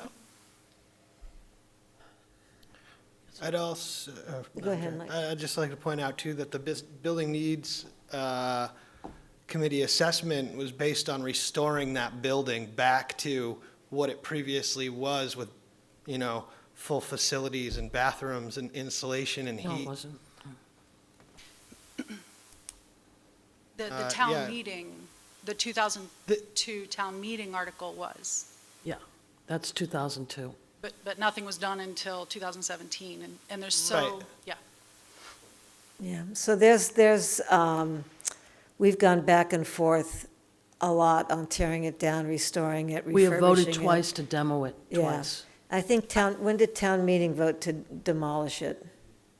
We 2 didn't or 3 vote to years ago? demolish it at town meeting. We voted with Dennis Murphy Okay, twice. just the select board, yeah. And the select board. So, And then at town meeting, last town meeting, we voted not to approve $42,000. right, that's what it was. Okay. So, I like the Shellfish Shack. I don't like the idea of getting rid of any building, because once it's gone, it's gone. But that's just my own opinion. And we have to hear from some of the town, but it's whatever. I'll just do whatever the board wants to do. If we want to postpone it, or we want to do it. Yep. Justina has something. Go ahead, Justina, please. Thank you. And I'm glad to hear your group is coming up with some more ideas. I think Mike offered a really common sense proposal. I think we've overblown the problems with the shack, and if the demo cost is about the same as making it into a usable structure, that's a common sense thing to look at and fiscally responsible. But I think that I just wanted to voice my appreciation of and support of Mike's proposal, or at least looking at it. No homeowner gets rid of a usable footprint that then you don't have the right to build again. It's just valuable. So, and that's been my position all along. But my preference would be that we now postpone, because we're postponing looking at the harbor as a whole. Janet? Yes. Hi. So I was informally approached by people in the DPW. They came to me and they just said about this agenda item today, and respectfully for your assessment of what it would take to demolish it, a couple people said, we'd take it down tomorrow, just like that. I doubt it would cost that much if it was an in-house job. I'm just putting that out there. Still weight and materials. Yes, it is, but this is all in-house. This is not some outside firm. But anyway, I'm just putting that out there. I feel that I would like to restore the beach to its pristine condition as much as possible, and to have less is more there. If there was some way to guarantee that the staffing and the maintenance in perpetuity could happen, not paid for by the town, as I said at a previous meeting, I could hear that. But I have to say, having done more research in the mold, and you know, the first time the building needs committee recommended demolishing it was actually 2010, okay? And these were careful people who really looked at it. They weren't just like, oh, let's just trash it. They really looked at it, if you look at who was on there, and they were a known quantity to me. But I would like that just to be beach, and I would like the town not to be worrying about it, and the town not to be having anything going on in it, because when you do that kind of mold remediation, which I found out because the person next door is my niece, did that on her house using the same company that was recommended for this, it's not constant. In other words, you have to keep doing it when it's that compromised and in that kind of location with the salt air and the salt water. And we've had washovers now repeatedly in the last 20 years. So you'd have its little feet constantly getting soaked. The foundation is cracked, and I'd love to keep it, but I can't think of any reason to keep it. And if it was an open building, it would have to be staffed. Who's going to pay for that? And basically, it would be for people who come visiting here. That's what we have the Historical Society for. That's just how I feel. Respect. What? Go ahead. done. Respectfully, there's no infrastructure. at that beach. We don't staff bathrooms 24/7. There's not even going to be potentially plumbing in there. I mean, if you're talking about a changing room with, who knows, I mean, that's a basic idea, but paring it down to that is still a useful structure. I mean, it's in essence a pavilion type space. And we have people bicycling to use that beach. You know, almost everywhere you go, all along the National Seashore, there's areas to change and wash your feet off. You know, people don't want to necessarily, you know, wear whatever. Yeah. It's just, there's a function to it. It's not like we just want to save it for no reason. And there is no other structure. So once that structure's gone, you're not going to be able to put another structure up. So it's worth looking into. So this is why we're having a meeting scheduled, so that everyone can submit their suggestions, because there have been, over the last, 20 years, there have been a lot of suggestions, and there's people who say we've got to tear it down because it is dilapidated, and there's people who want to refurbish it, and there's people who want to change it. But, we're also, coastal zone management, if there's any kind of a certain percentage of betterment, of increasing it or anything, you then have to raise it because it's on the coast, and there's certain things you FEMA can and code. can't do. Yeah, we're FEMA aware of code. all of that, and we Yeah. have what factors into that, what doesn't. Yeah. I guess, again, I'm just asking for, I appreciated Mr. Hort's suggestion of a time frame. Mhm. And I don't know how that factors into the harbor study or the marina layout or I don't anything. either. Is that Yeah. something that we can get ourselves It to look doesn't, at?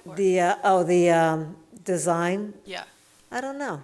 I don't know if it's online because how do or we not. have input? I guess that's what I'm, So I still have to go back and ask you who we are. Are you a group, or do you want to, how do we Enumerate address who you are, how many years in your Friends of committee? Mayo Beach House. Friends Sorry. of Mayo Beach House. Do you have a website? No. Not yet. We have a Okay. Facebook page. We did apply for the Email. CPC grant that I had mentioned in October. It was denied, which we expected, because there's so many, Yeah, missing alright. information because we had not been able to connect from our emails. So they had encouraged us to come back next year with some very specific guidelines of things that they would be looking for. Yeah. And how many in this committee? Right now, there's about 8 of us. There's some people that are working behind the scenes. They don't want to be named, so. Well, if they get on the committee, they're going to have to be named. So I'll let David say something, but, so, Dan, what do you think about getting this meeting together with the harbor master, DPW? Who else would be involved? Well, if you with- want to make a decision based on the complete, how the harbor Yeah. front will look like, yes, we have to get that meeting together and start to hear where we're going to go. Yeah, so do you want to, or you want me to, I or will somebody work else to with just, like both Mike the and? mics to get it set Yeah, all up. the mics and Yep. marks, the mics and the marks, and anybody else in town where we could have, good, valid, and legal input Sure. about what can be and can't be done. Board of Health, Conscom. Conscom, Madam Chair? yes. Are you envisioning this happening before town meeting? Yeah, it's only February 11th. We could do, it's just going to be an hour or two meeting. I'm not going to get the plan together by town meeting. I'm not going to get the plan together at all. Somebody else is going to do that. But, We have people we queued can up start the with microphones, conversation once again. What? Got people queued up. I know. Okay, you ready? Yeah. Yeah, thank you. So please try to email us again with your information. I'm sorry that none of us got it, so I don't know what. You got to put the dashes and the dots in the right place, I guess. I don't know. I don't know, I don't see the Yeah. email because it's on the town website, so I don't even see your email, it just goes. No, no. No. What's on the town website? no. When I go to the town website and click on your name, for example, Oh, Yeah. no. it brings up the email form. Oh, I fill it in. Oh, yeah. No. Oh, yeah, no. Yeah. That doesn't we- work, I we guess? We never look at that or use that. Okay. Hold on a minute.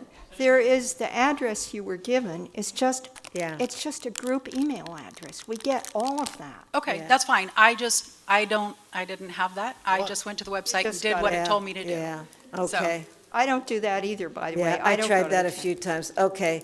All right, we'll let Mr. Wright Thank you. speak. and then we'll. One brief call it clarification. an I have evening. no sentimental attachment to the Shellfish Department shack at all. I'm looking at it from a matter of practicality. And when you look at your Blue Wave packet, they're quite clear, and they've taken information right from Cape Modern, how their idea is inspired by traditional coastal buildings, rescue shacks and things like that. So I thought, why tear something down to build something very much inspired by the thing they're trying to replace?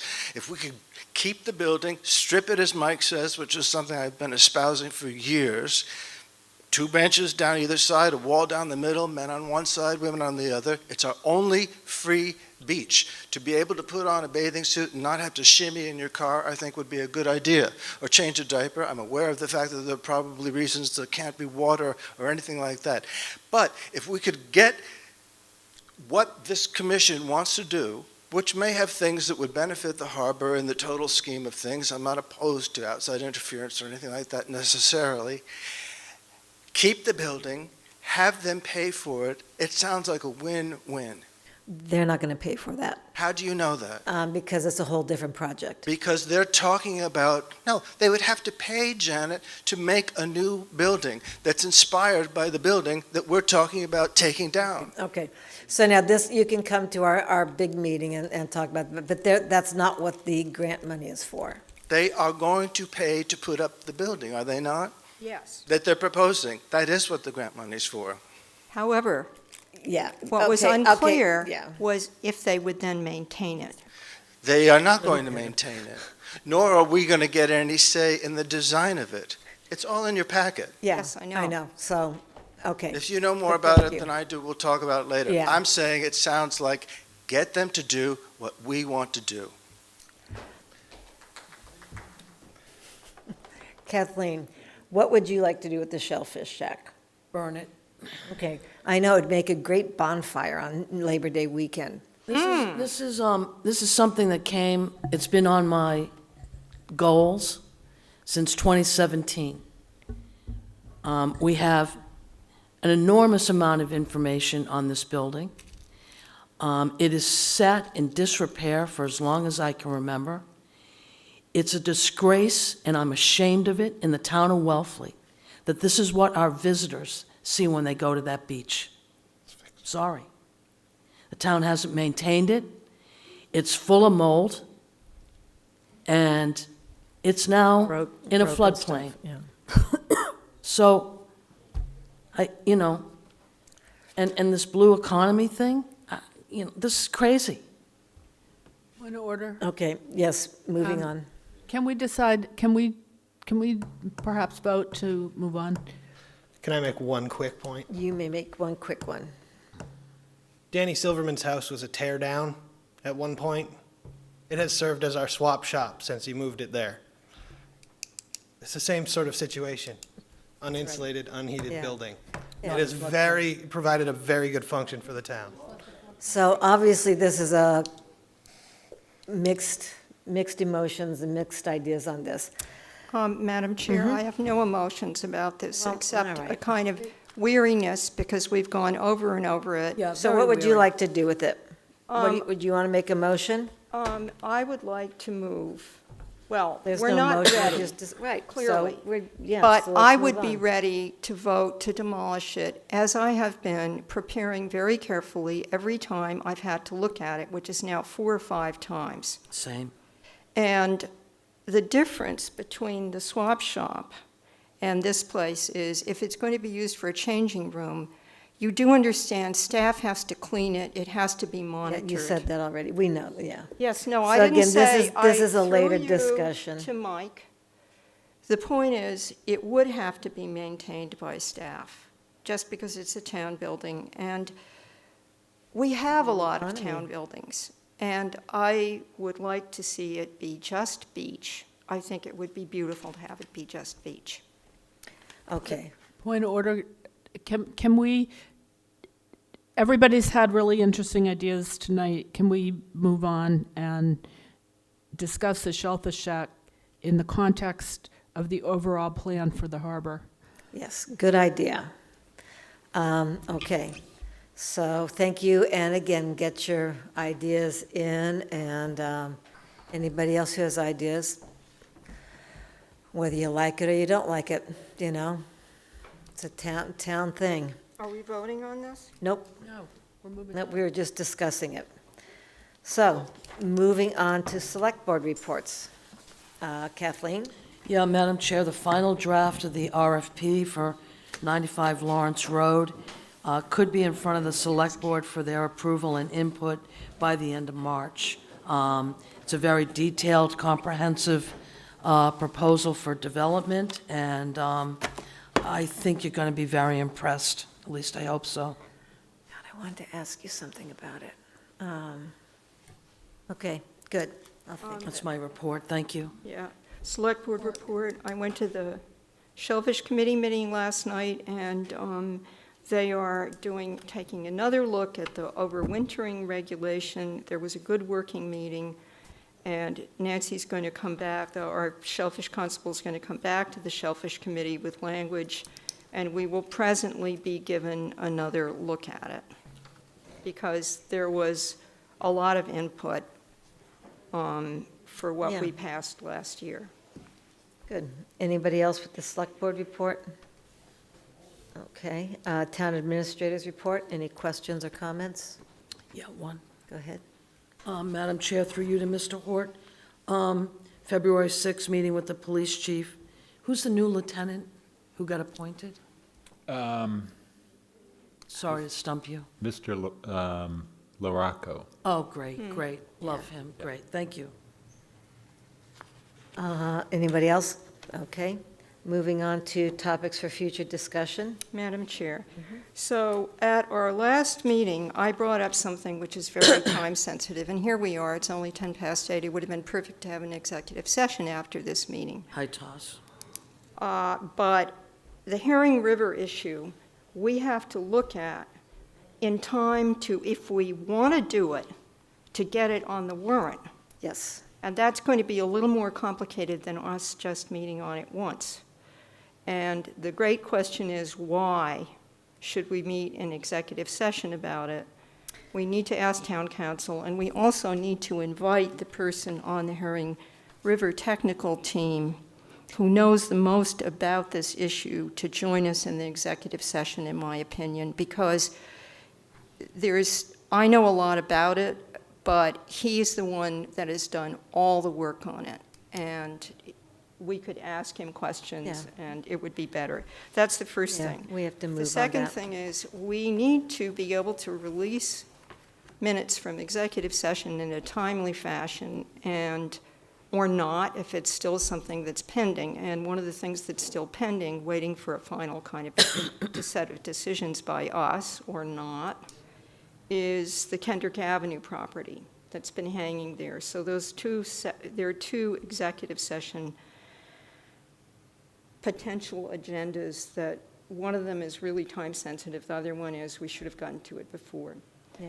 The third thing is, at the last meeting, I requested us to have an agenda item with more particulars about the DOT DCR meeting with Peak and Sear and Janet and Justina. And I know that another board member also wanted that, and we need, in my opinion, to have a discussion of the process as it has gone on up until now, which is complicated. It's not just about us.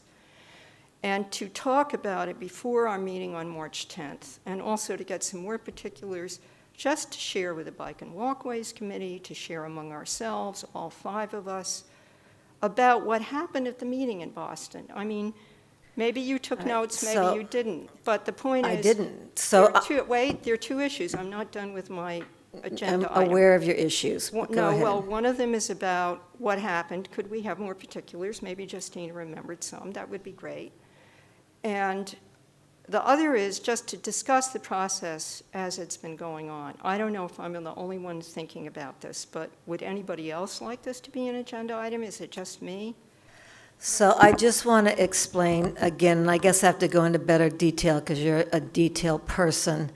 All along, since September, I have said that with the Bikeways Committee, I'm certainly aware of their concerns, that the DCR and I were going to meet to discuss changes, right? And that really never happened. There was a change of directors, and there's a new acting director, and it took them and me emailing them back saying, when can we meet, for months. And then this came up. This came up through Sarah and Julian. This didn't come up through me. It came up to Sarah and Sarah Peak and Julian Sear. There were no notes to be taken. They were still working on it. And as I said at the last meeting, I'm not going to go into the minor details because I don't know them, and I don't want to be misquoted because people hear one little thing and then they go off on it, and they are going to be a presentation. They're going to do a slideshow, a presentation. They've heard what the town has said, and I said this at our meeting. They've heard what they've said, and they've altered some of their plans and the way they're going to do it.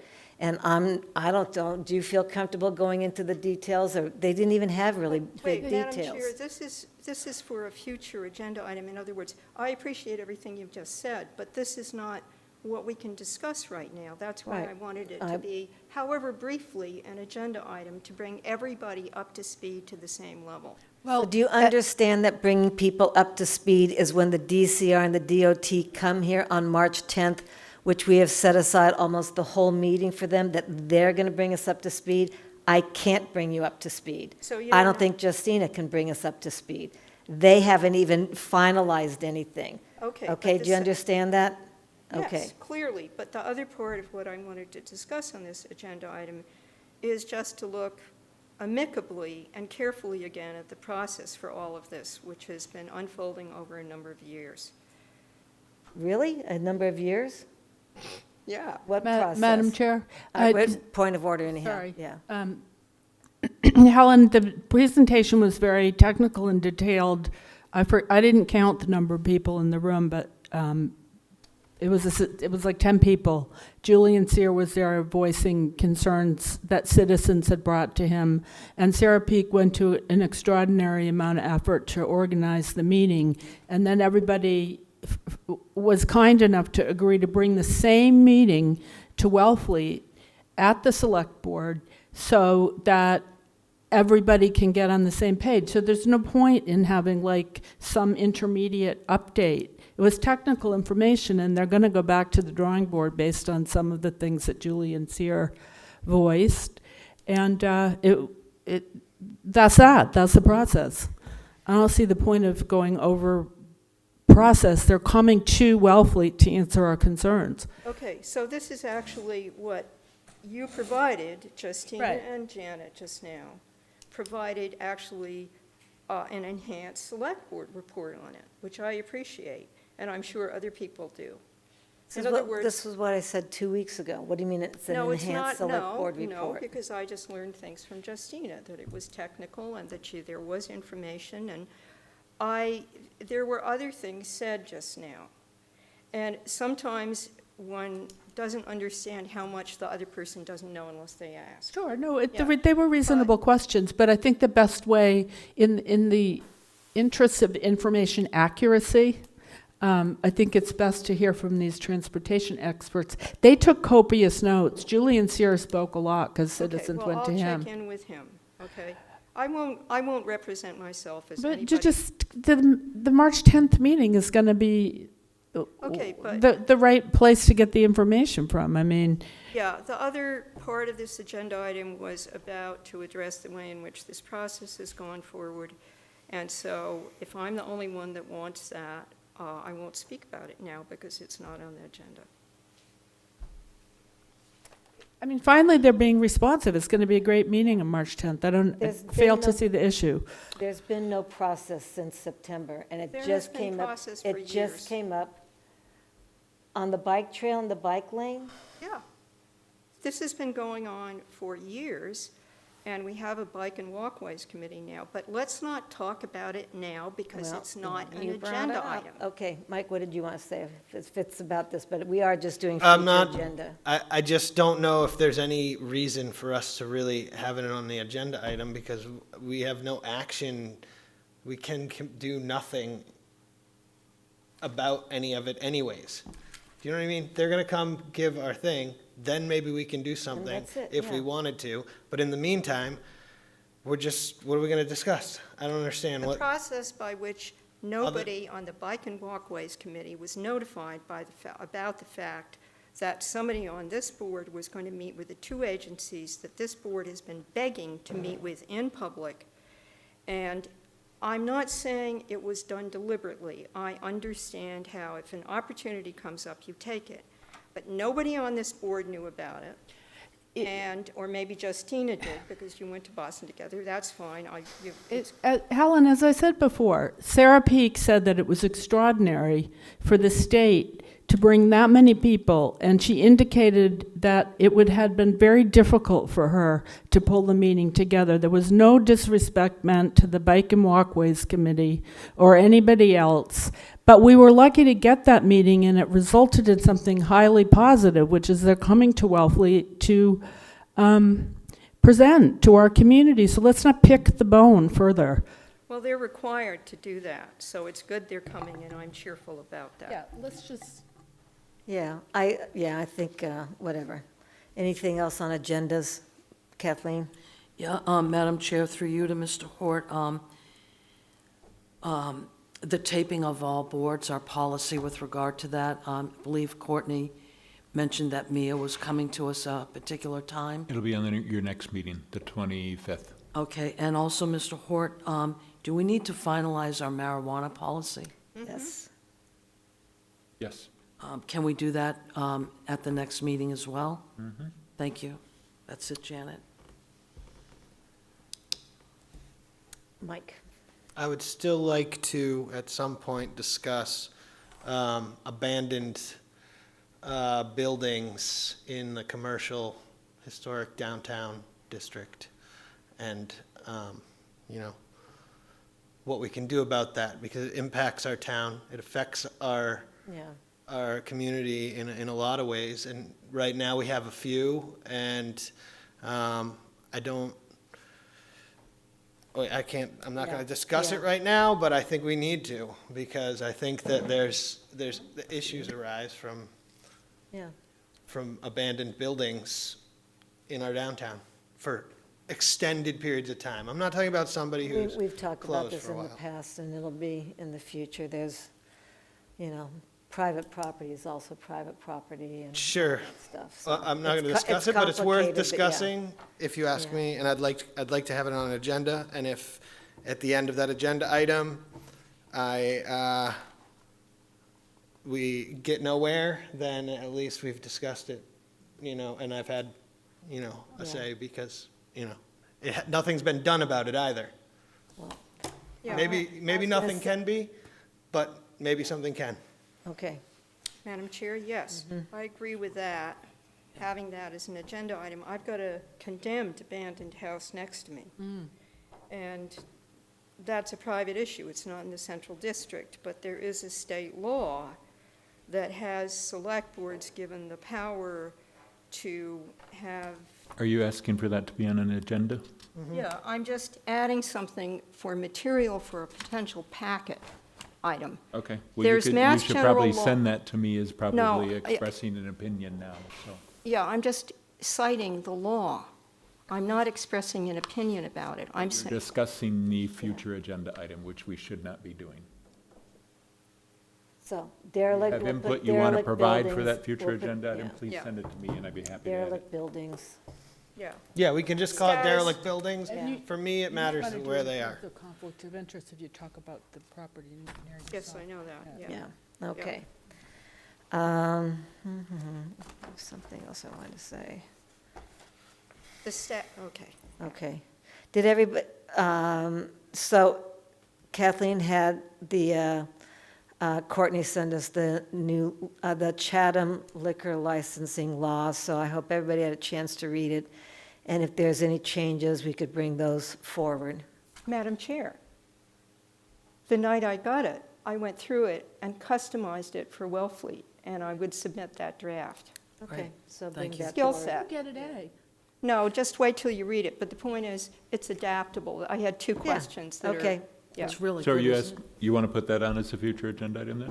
Yes. I had asked for although, that, yeah. Okay. yeah. We need to do marijuana first. And bring your changes or your edits, amendments to the meeting.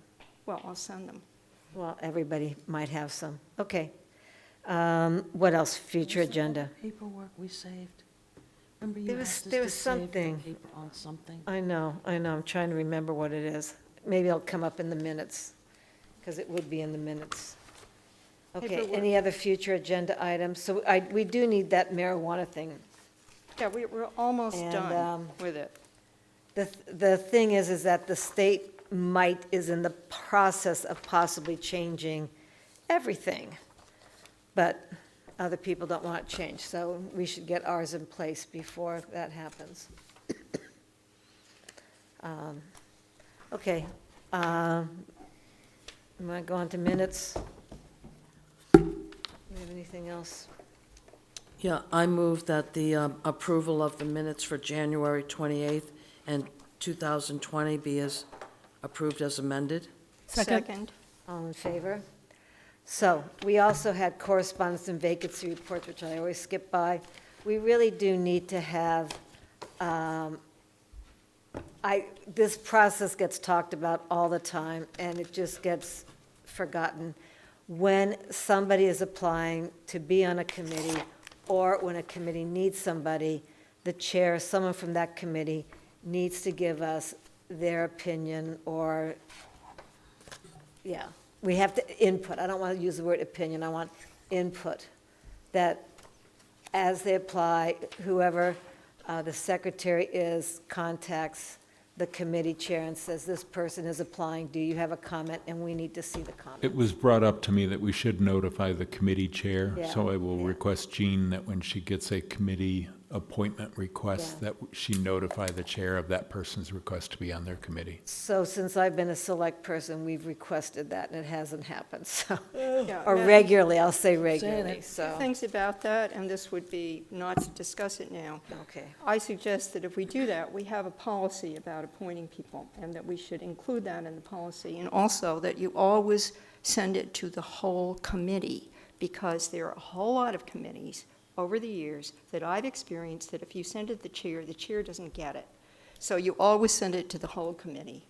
And the secretary, It would be great is if you sent the information you have to Jean. which information? Send it to the whole committee, send Yeah. it to the chair. Yeah, I and know what it- you have written down, if you want to change the regulation. The policy. The policy. But then we have to do the policy thing, which is yeah. like do-si-do. Well, it We should can be do done or it. something. We can do it. So, good. I move to adjourn, Madam Chair. Thank Second. you. All in favor?